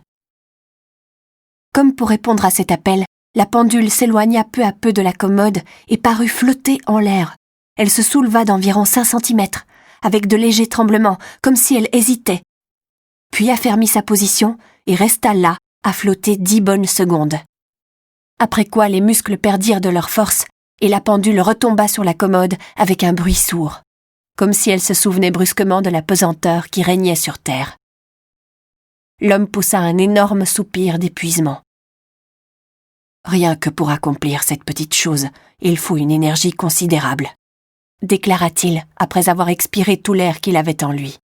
« Et ça me consume. Mais je voulais au moins vous faire comprendre que je n'étais pas un vulgaire escroc. » Aomame ne répondit pas. L'homme effectuait de grandes respirations pour reprendre des forces. Comme si de rien n'était, la pendule continuait à égrener le temps sur la commode. Elle était simplement posée un peu de travers. Aomame continua à l'observer fixement pendant que l'aiguille des secondes faisait un tour de cadran. « Vous possédez une faculté particulière, » dit Aomame d'une voix sèche. « Vous l'avez constaté. » Exactement comme dans les frères Karamazov, l'épisode entre le diable et le Christ, dit Aomame. Le Christ se livre dans le désert à des exercices rigoureux, et le diable lui demande de faire un miracle. Changer la pierre en pain. Mais le Christ l'ignore. Le miracle n'est qu'une séduction du diable. Je sais, j'ai lu les frères Karamazov. Oui, bien sûr, vous avez raison. On ne résout rien avec ce genre de démonstration tapageuse. Mais je devais vous convaincre dans un laps de temps limité. C'est pour cela que je vous ai montré cette petite expérience. Aomame resta silencieuse. Si le bien absolu n'existe pas dans ce monde, le mal absolu non plus n'existe pas, dit l'homme. Le bien et le mal ne sont pas des valeurs fixes et intangibles. Elles s'intervertissent, et la manière de les considérer varie constamment. Un bien peut à l'instant suivant être changé en mal, et inversement. Dans les frères Karamazov, Dostoïevski a fort bien dépeint cet état des choses. L'essentiel est que soit préservé un équilibre dans le balancement incessant du bien et du mal. Si l'un des deux va trop loin, il devient difficile de maintenir une morale réaliste. L'équilibre est en soi le bien, et c'est en ce sens que je dois mourir pour que cet équilibre soit préservé. Je n'éprouve plus le besoin de vous tuer ici et maintenant, déclara nettement Aomame. Vous le savez certainement, j'étais venu dans l'intention de vous exécuter. Il m'est intolérable qu'un homme comme vous reste en vie. J'avais l'intention de vous effacer de ce monde, d'une manière ou d'une autre. Mais à présent, je n'ai plus cette intention. Vous souffrez atrocement, je le sais bien. Mais je préfère que vous mouriez en proie à vos douleurs, en devenant petit à petit une loque. Je n'ai pas envie de vous octroyer une mort paisible. L'homme, toujours allongé sur le ventre, hocha faiblement la tête.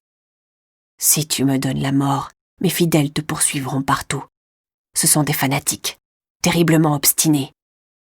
Moi parti, le groupe perdra sa force afférente. Mais une fois que ce type de système a pris forme, il se perpétue par lui-même. Aomame écoutait simplement. « C'est mal ce qu'on a fait à ton ami, » dit l'homme allongé. « Mon amie ? Celle qui avait des menottes, comment s'appelait-elle déjà ?» En Aomame se fit soudain un grand calme. Elle n'éprouvait plus de tiraillement. Elle était seulement envahie par un flegme pesant.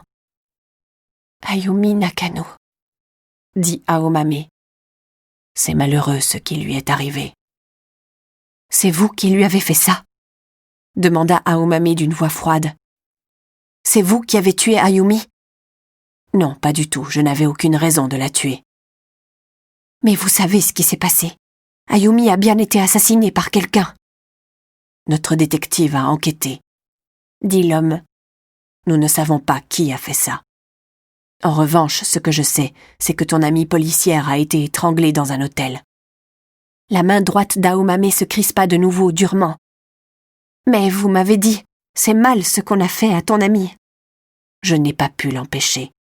Mais quel que soit le meurtrier, il faut comprendre que ce sont toujours les parties fragiles qui sont visées, comme les loups qui attaquent le mouton le plus faible du troupeau. « Vous voulez dire qu'Ayumi était ma partie faible ?» L'homme ne répondit pas. Aomame ferma les yeux. « Mais pourquoi fallait-il qu'il la tue ? C'était quelqu'un de bien, elle ne faisait de mal à personne. Pourquoi, enfin ? Parce que j'étais mêlée à tout ça ? Est-ce que ça n'aurait pas suffi qu'ils me détruisent, moi seule ?» L'homme dit « Ils ne peuvent pas te détruire. »« Pourquoi ?» demanda Aomame. « Pourquoi ne peuvent-ils pas me détruire ?»« Parce que tu es d'ores et déjà devenue spéciale. »« Spéciale ?» dit Aomame. « Spéciale, et comment ?»« Cela, tu le découvriras bientôt. »« Bientôt ?» Quand le temps sera venu. Aomame grimaça encore une fois.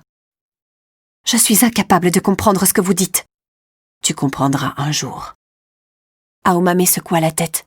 « Donc, ils ne peuvent plus m'attaquer. Par conséquent, ils s'en prennent aux parties faibles qui m'entourent, pour me donner un avertissement, pour que je ne vous ôte pas la vie. » L'homme resta silencieux, un silence qui valait confirmation. « C'est trop affreux, » dit Aomame. Puis elle secoua la tête. « Ils l'ont tué, alors que cela ne change rien à la réalité. » Non, ce ne sont pas des assassins. Ils ne s'abaissent pas à assassiner quelqu'un de leurs propres mains. Ce qui a tué ton ami, c'est quelque chose qui lui était inhérent. Ce drame serait arrivé tôt ou tard. Elle prenait beaucoup de risques dans sa vie. Ils ont simplement appuyé sur une touche, comme quand on reprogramme un appareil. Un appareil ? Ce n'était pas un four à micro-ondes, mais une femme, en chair et en os. Quels que soient les risques qu'elle prenait, pour moi, c'était une amie chère. Et vous autres, vous me l'avez enlevée avec une incroyable indifférence. Impitoyablement, sans que cela ait du sens. Ta colère est légitime, dit l'homme. Et c'est normal qu'elle soit dirigée contre moi. Aomame secoua la tête.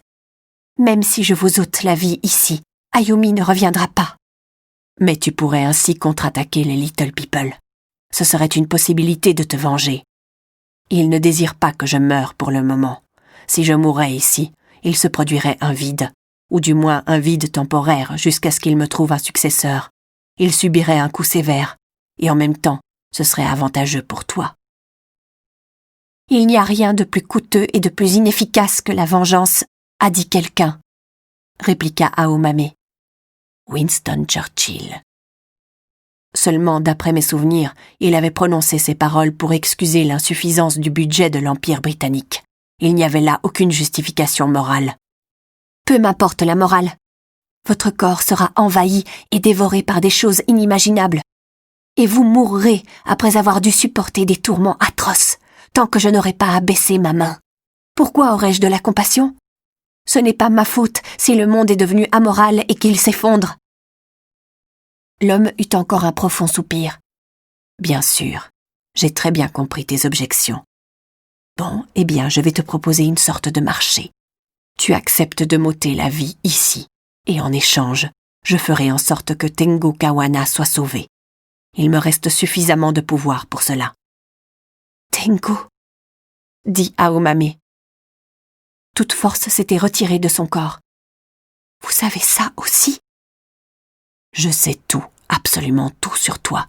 Je te l'ai dit, non? Enfin, presque tout. » « Mais vous n'avez tout de même pas pu deviner mes pensées.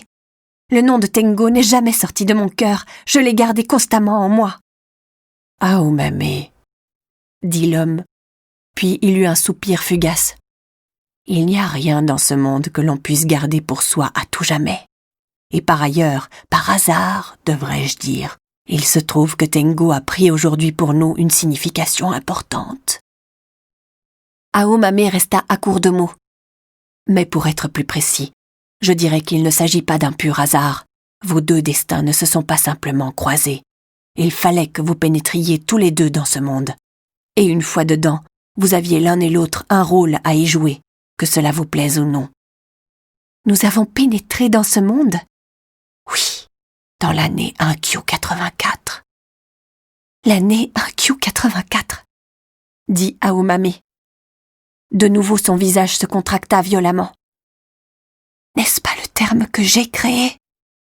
Exactement, le terme que tu as créé, dit l'homme comme s'il avait lu dans ses pensées. Je me suis simplement permis de l'utiliser. 1Q84, articula Ahomame dans sa bouche. Il n'y a rien dans ce monde que l'on ne puisse garder pour soi à tout jamais, répéta le leader d'une voix paisible.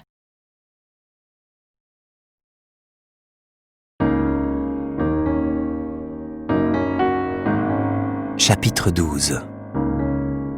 Qu'on ne compte pas sur les doigts.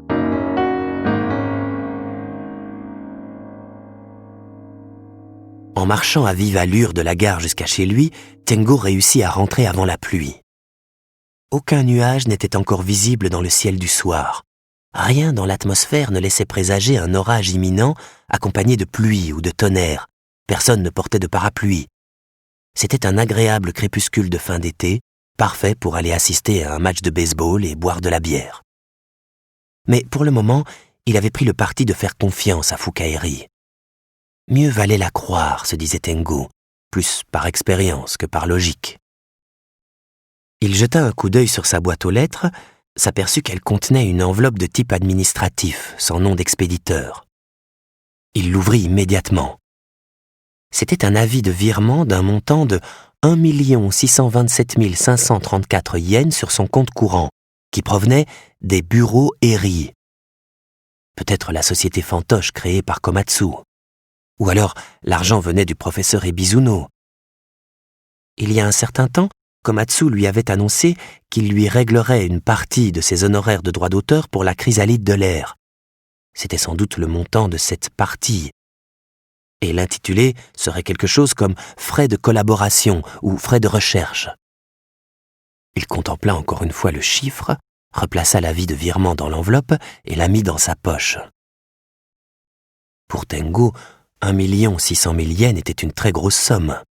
À vrai dire, il n'avait jamais possédé autant d'argent de sa vie. Il n'en éprouvait pourtant ni joie, ni étonnement. À l'heure actuelle, les questions d'argent n'étaient pas un problème tellement important. Il avait des revenus réguliers qui lui permettaient de vivre correctement. Sur ce plan-là, il n'était pas inquiet pour l'avenir. Et pourtant, des tas de gens voulaient lui donner de l'argent. Beaucoup d'argent. Quel monde étrange.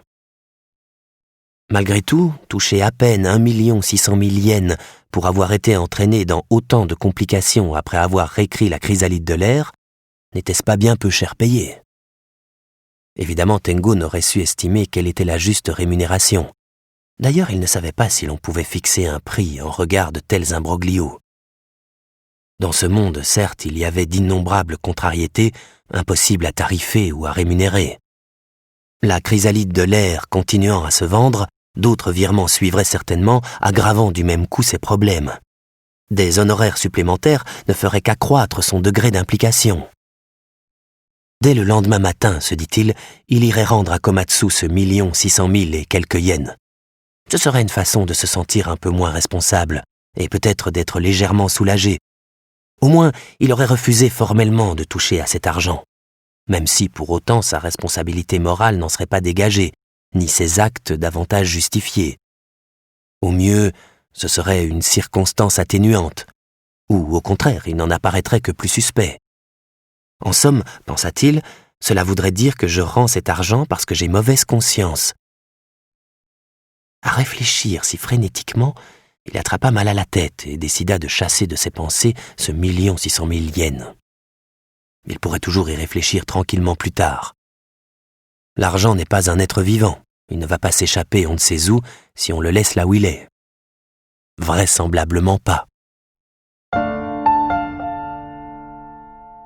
Le problème immédiat, songeait Tengo en montant les 2 étages jusqu'à son appartement, c'était de trouver une manière de remettre sa vie sur pied. En allant voir son père à Minami-Bozo, il avait acquis la quasi-certitude que l'homme n'était pas son véritable père. Il pouvait donc prendre un nouveau départ. C'était peut-être l'occasion de rompre tout lien avec les diverses complications qui l'environnaient, de recommencer une nouvelle vie, un nouveau travail, un nouveau lieu de vie, de nouvelles relations. S'il n'avait pas encore pleinement confiance en lui, il pressentait qu'il devrait désormais pouvoir mener une existence plus logique. Mais auparavant, il avait des choses à mettre en ordre. Il lui était impossible de disparaître brusquement et d'abandonner Fukaeri, Komatsu, le professeur et Bizuno. Non pas bien entendu qu'il ait eu des obligations envers eux, ni des responsabilités morales.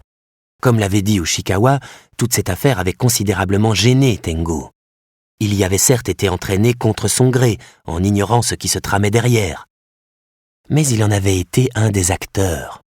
Il ne pouvait pas dire « Ah, je ne savais pas ce qui se passerait après. Quant à vous, faites ce qui vous chante. » D'abord, il voulait tirer un trait définitif sur tout ce qui n'était pas clair. Sinon, sa vie nouvelle, qui devrait être sans tache, pourrait en être viciée dès ses débuts.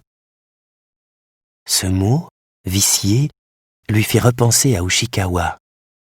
Ah, celui-là, soupira Tengo. Ushikawa détenait des informations sur la mère de Tengo. Il pouvait les lui donner, lui avait-il déclaré. Si vous le désiriez, je serais en mesure de vous transmettre les informations telles que je les ai eues. À ce que j'ai compris, vous avez grandi en ignorant tout de votre mère, mais voilà, ces informations risquent de ne pas être très réjouissantes. Tengo ne lui avait même pas répondu. Il n'avait pas la moindre envie d'entendre de la bouche d'Ushikawa quoi que ce soit concernant sa mère. Tout ce qui sortait de la bouche de cet individu s'en trouvait souillé. D'ailleurs, Tengo ne voulait entendre ce type de renseignement de la bouche de personne. S'il devait apprendre quelque chose sur sa mère, il faudrait que cette connaissance lui soit dévoilée sous la forme d'une révélation totale, et non pas par bribes. Ce devrait être une découverte immédiatement intelligible dans toute son étendue. Pour ainsi dire, comme un paysage cosmique.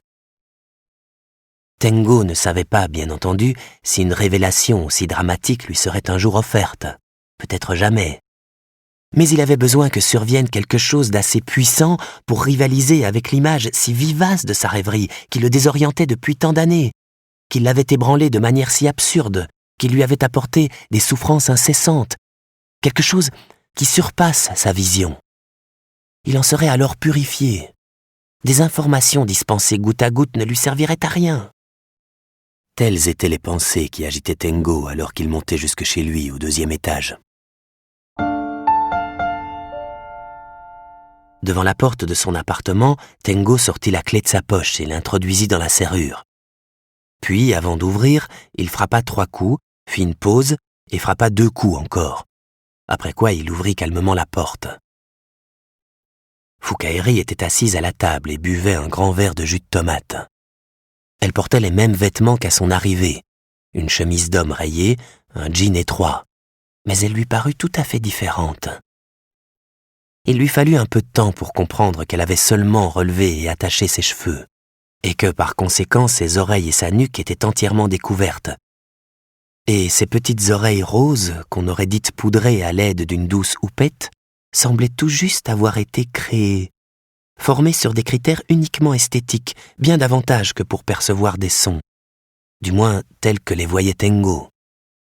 Et au-dessous, dans leur prolongation, son cou fin et délicat resplendissait comme un frais végétal mûri sous un généreux soleil. Un cou d'une pureté sans réserve qui s'accorderait avec la rosée du matin et les coccinelles. Il la voyait ainsi pour la première fois. C'était une vision presque miraculeuse, belle et intime à la fois. Tengo resta immobile un moment devant la porte qu'il venait de refermer. Ses oreilles et ce cou qui lui étaient dévoilés le troublèrent comme s'il contemplait une autre femme entièrement nue. Elles lui firent trembler le cœur. Tel un explorateur qui découvre une résurgence cachée aux sources du Nil, Tengo en perdit la voix. La main toujours posée sur la poignée de la porte, il contempla Foukaeri un instant, les yeux étrécis. « J'ai pris une douche avant », dit-elle dans sa direction d'une voix sérieuse, comme si elle se souvenait d'un événement important, tandis qu'il se tenait là, immobile. « J'ai pris ton shampoing et ton après-shampoing. » Tengo hocha la tête, puis il soupira et, lâchant enfin la poignée de la porte, il donna un tour de clé. « Shampoing, après-shampoing ?» Puis il fit un pas en avant. « Il n'y a pas eu de coup de téléphone ?» demanda-t-il. « Pas un seul », répondit Foukaeri, puis elle secoua la tête faiblement. Tengo s'approcha de la fenêtre et observa l'extérieur en entr'ouvrant à peine les rideaux. Il ne vit rien de particulièrement bizarre. Pas de silhouette suspecte, pas de voiture louche stationnée, juste l'habituel paysage morne d'une zone résidentielle morne. Le long des rues, les arbres aux branches tordues étaient couverts d'une poussière grise. Les garde-fous étaient enfoncés en de nombreux endroits et un certain nombre de vélos rouillés étaient abandonnés. Un slogan de la police était affiché sur un mur. La conduite en état d'ivresse, un sens unique vers la tombe. Y avait-il dans la police des préposés à l'invention de ces slogans ? Un vieillard à l'air méchant promenait son chien bâtard à l'air stupide. Une fille à l'air stupide conduisait une affreuse petite voiture. D'affreux poteaux électriques soutenaient de méchants fils électriques. De l'autre côté de la fenêtre, le monde constitué par une accumulation sans bornes de petits mondes dont chacun était revêtu de ses propres formes, semblait se situer quelque part entre tragique et sans joie. Pourtant existait incontestablement dans ce monde de belles choses à voir, comme le cou et les oreilles de Foukaeri. Difficile de décider à quoi il était plus judicieux de se fier. Tengo eut un petit gémissement au fond de la gorge, comme un gros chien qu'on dérange. Puis il referma les rideaux et revint dans son tout petit monde à lui. « Est-ce que le professeur Ebizuno sait que tu es ici ?» interrogea Tengo. Foukaeri secoua la tête. Le maître ne le savait pas. « Tu n'as pas l'intention de le lui dire ?» Foukaeri secoua la tête.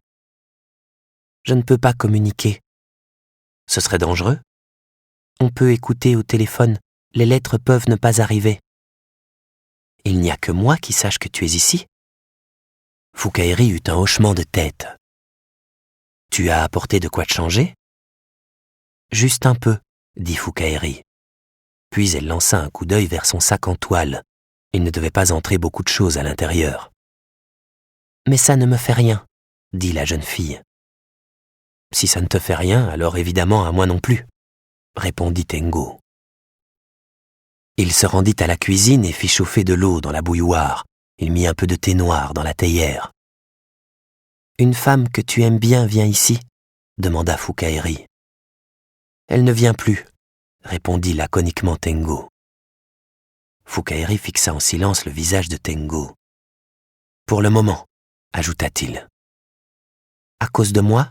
demanda Foukaeri. Tengo secoua la tête. « À cause de qui, je n'en sais rien, mais je ne pense pas que ce soit ta faute. Peut-être est-ce la mienne, ou peut-être même un peu la sienne. En tout cas, elle ne vient plus ici. Voilà, il se trouve qu'elle ne viendra plus ici, sans doute plus jamais. Donc tu peux rester ici un certain temps. » Foukaeri réfléchit de son côté. « Cette femme est mariée ?» demanda-t-elle.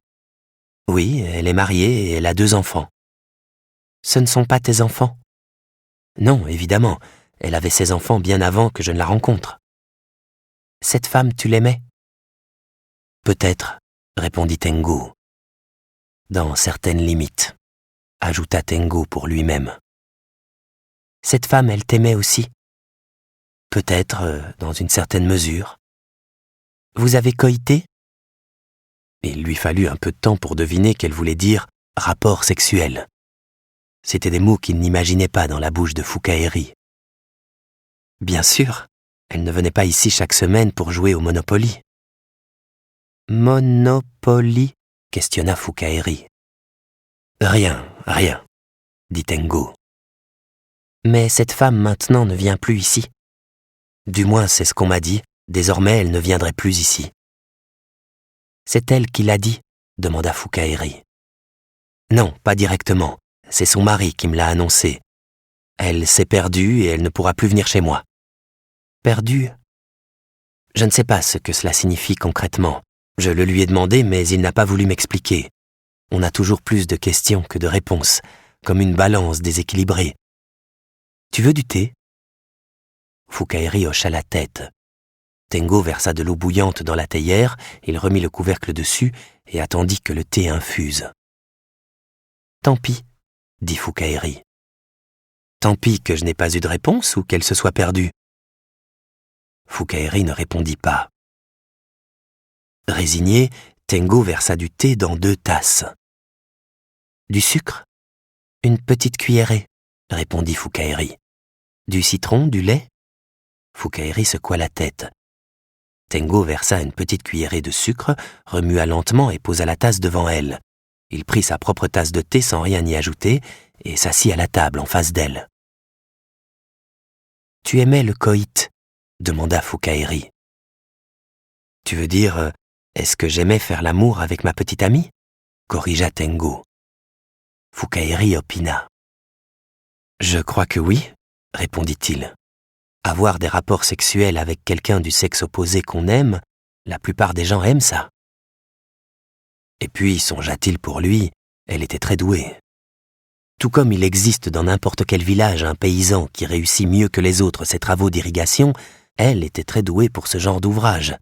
Elle aimait essayer toutes sortes de manières de faire. « Tu es triste qu'elle ne vienne plus ?» demanda Fukaeri.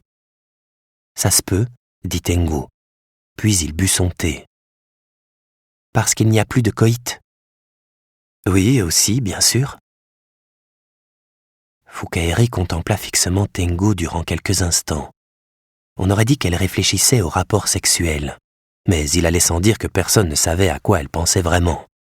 « Tu as faim ?» demanda Tengo. Fukaeri hocha la tête. « J'ai presque rien mangé depuis ce matin. »« Bon, eh bien, préparons le repas, » dit Tengo. Lui-même n'avait presque rien avalé de la journée et il se sentait affamé. Et puis, à part préparer le repas, il ne voyait pas ce qu'ils auraient pu faire d'autre.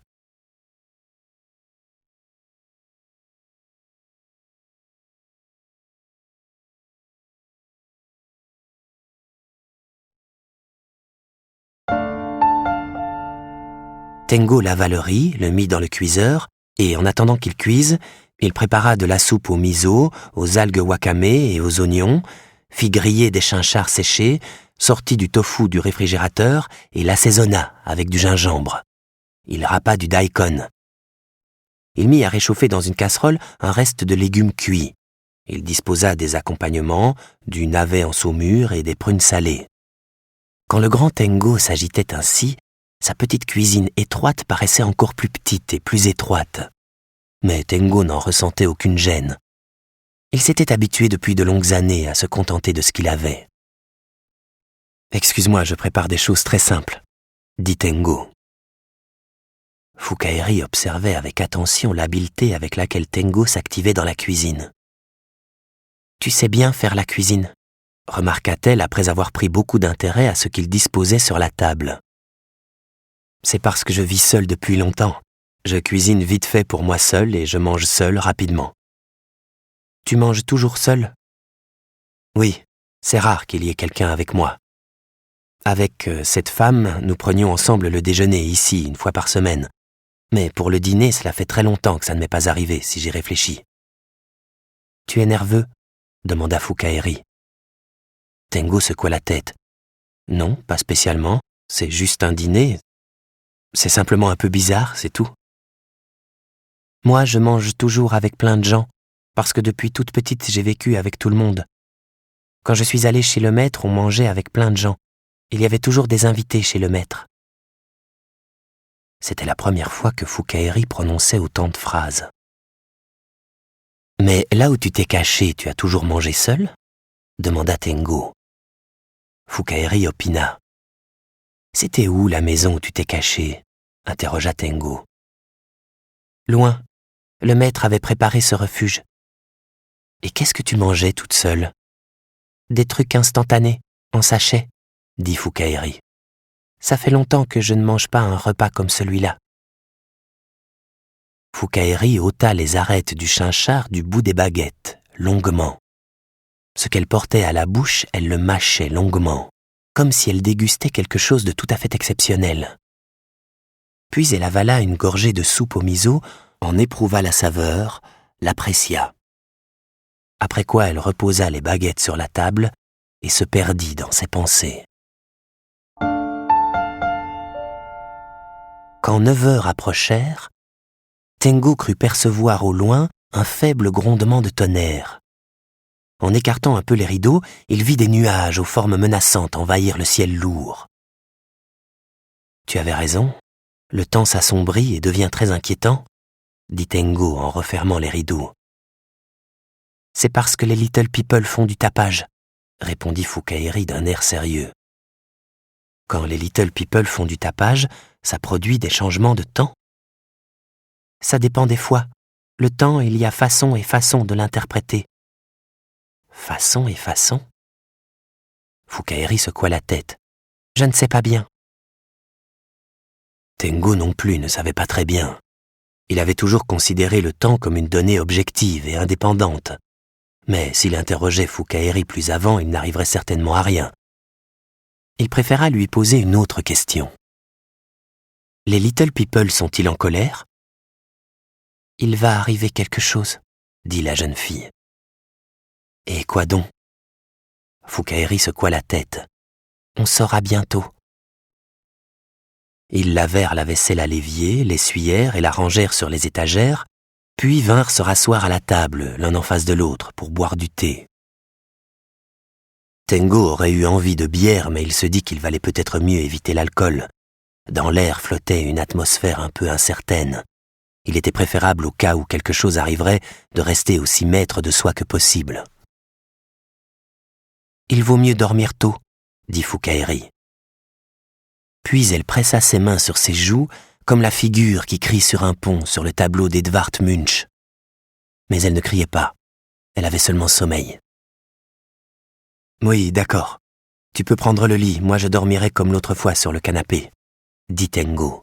« Ne t'en fais pas, je peux dormir n'importe où. » C'était le cas. Tengo était capable de s'endormir à l'instant dans n'importe quel lieu. Un don appréciable. Fukaeri se contenta de hocher la tête. Elle regarda Tengo un instant, puis elle porta rapidement ses mains à ses jolies oreilles fraîches, comme pour vérifier qu'elles étaient bien là. « Tu me prêtes un pyjama ? J'en ai pas apporté. » Tengo sortit d'un tiroir de la commode un pyjama et le tendit à Fukaeri. C'était celui qu'il lui avait prêté lorsqu'elle avait dormi chez lui, un pyjama bleu en coton uni. Il avait depuis été lavé et plié. Tengo, par précaution, le porta à son nez, mais il ne sentait rien. Fukaeri prit le pyjama, alla se changer dans la salle de bain et revint dans la salle de séjour. Ses cheveux étaient à présent dénoués, les manches et les jambes du pyjama étaient repliées comme l'autre fois. « Il n'est pas encore 9 heures, » dit Tengo en jetant un œil sur la pendule murale. « Tu dors toujours aussi tôt ?» Fukaeri secoua la tête. « Aujourd'hui, c'est spécial. » « Parce que les Little People font du bruit dehors ? » « Je sais pas bien. Maintenant, juste, j'ai sommeil. » « C'est vrai que tu as l'air fatigué. »« Quand je serai au lit, tu me liras une histoire ?» demanda Fukaeri. « Oui, d'accord, » dit Tengo. « Je n'ai rien de spécial à faire. » La nuit était chaude et humide, mais quand Fukaeri entra dans le lit, elle tira l'édredon jusqu'au cou, comme pour séparer strictement le monde extérieur de son monde à elle. Une fois sous la couette, on aurait dit une petite fille. On ne lui aurait pas donné plus de 12 ans. Le tonnerre grondait plus fort, il semblait que la foudre était tombée tout près. À chaque coup de tonnerre, les vitres des fenêtres tremblaient et cliquetaient. Mais curieusement, il n'y avait pas d'éclairs. Seul le fracas du tonnerre ébranlait le ciel obscur. La pluie ne tombait toujours pas, il y avait là assurément quelque déséquilibre. « Il nous voit, » dit Fukaeri. « Tu parles des Little People ?» demanda Tengo. Fukaeri ne répondit pas. « Ils savent que nous sommes ici ?» l'interrogea Tengo. « Bien sûr, ils savent, » dit Fukaeri. « Ils vont nous faire quelque chose ? Ils peuvent rien contre nous. »« Eh bien, tant mieux, » dit Tengo. « Pour le moment. » « Pour le moment, ils ne peuvent allonger le bras jusqu'à nous, » répéta Tengo d'une voix faible. « Mais on ne sait pas jusqu'à quand ça durera. »« Personne sait, » déclara nettement Fukaeri. « Mais même s'ils ne peuvent rien contre nous, en revanche, ils peuvent agir contre les gens qui nous entourent ?» demanda Tengo. « C'est possible, ces choses-là. Les malmener méchamment ?» Durant quelques instants, Fukaeri plissa les yeux d'un air sérieux, comme un matelot qui tenterait de percevoir les chants des fantômes, des disparus en mer. Puis elle dit « Ça dépend des fois.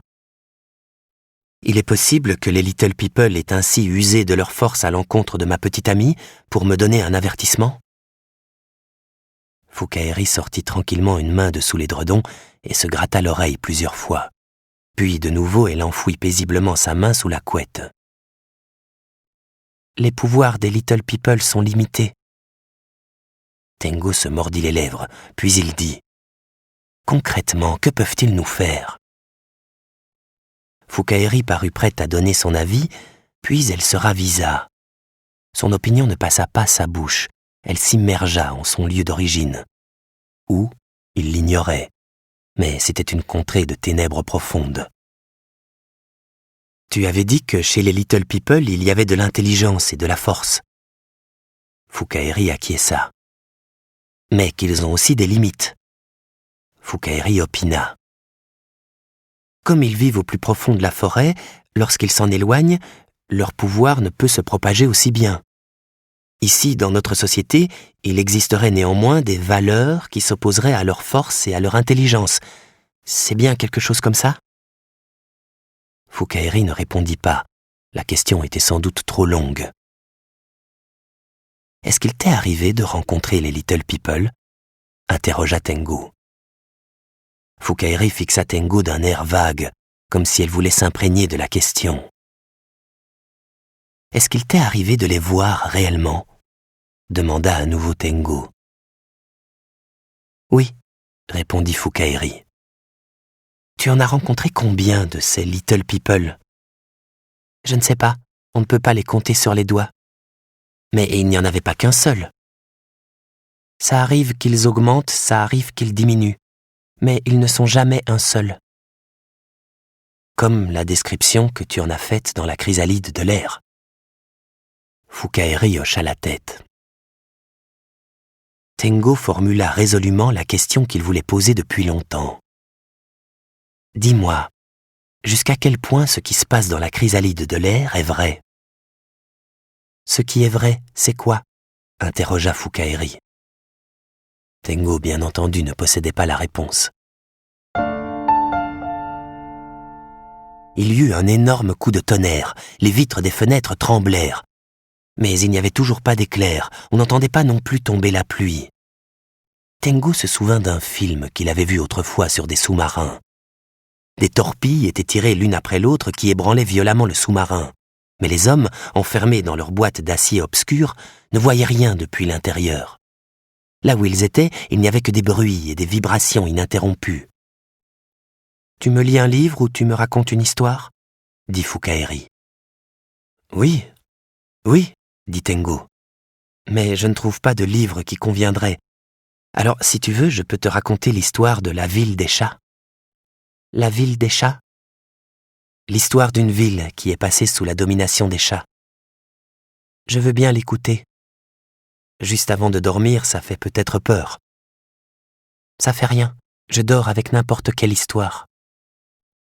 Tengo mit une chaise près du lit, s'assit, croisa ses doigts sur ses genoux et commença à raconter la ville des chats avec en fond sonore les grondements du tonnerre. Il avait déjà lu la nouvelle 2 fois dans l'Express et l'avait lue à voix haute à son père dans sa chambre d'hôpital. Il connaissait bien le scénario général. L'histoire n'était ni très complexe, ni très détaillée. Elle n'était pas rédigée avec un style très littéraire. Aussi Tengo n'eut-il aucune peine à transformer le récit lorsqu'il le fallait. Il supprima les passages trop longs et ajouta des épisodes appropriés. Cela lui prit plus de temps qu'il ne l'aurait pensé pour arriver à la fin. En effet, au moindre doute, Fukaeri le questionnait. Chaque fois, Tengo s'interrompait et lui répondait précisément. Il lui donna des explications, notamment sur le comportement des chats ou sur la personnalité du héros. Quand certains événements n'étaient pas racontés, c'était presque toujours ainsi, il inventait, de la même manière que lorsqu'il avait réécrit la chrysalide de l'air. Fukaeri semblait totalement captivée par le récit. Elle n'avait plus du tout l'air d'avoir sommeil. Elle fermait parfois les yeux, sans doute lorsqu'elle imaginait certaines scènes, puis elle les rouvrait et pressait Tengo de continuer. Lorsqu'il eut terminé, Fukaeri regarda fixement Tengo un instant, les yeux écarquillés, comme un chat qui agrandit au maximum ses pupilles et qui observe quelque chose dans l'obscurité. « Tu es allé dans la ville des chats », dit-elle à Tengo sur un ton presque accusateur. « Moi ? Tu es allé dans ta ville des chats, puis tu as pris le train et tu es rentré. C'est comme ça que tu ressens les choses ?» Couverte jusqu'au menton par la couette d'été, Fukaeri opina. « Tu dois avoir raison, » répondit Tengo. « Je suis allé à la ville des chats, je suis remonté dans le train et je suis revenu. »« Tu as fait le rite purificatoire ?» interrogea-t-elle. « Le quoi ?» fit Tengo. « Le rite purificatoire. Oh, non, je ne crois pas encore. »« Il faut le faire. » »« Quelle sorte de rite ?» À cela, Fukaeri ne répondit pas. « Ce n'est pas bien d'aller à la ville des chats et de laisser les choses comme ça. » Il y eut de violents coups de tonnerre, comme si le ciel allait se fendre. Le fracas devint de plus en plus intense. Fukaeri se recroquevilla dans le lit. « Viens ici, prends-moi dans tes bras, » dit Fukaeri. « Nous devons tous les deux aller ensemble dans la ville des chats. » « Pourquoi ? Peut-être les Little People vont trouver l'entrée. »« Parce que je n'ai pas fait le rite ? » « Parce que, à tous les deux, nous ne faisons qu'un, » dit-elle.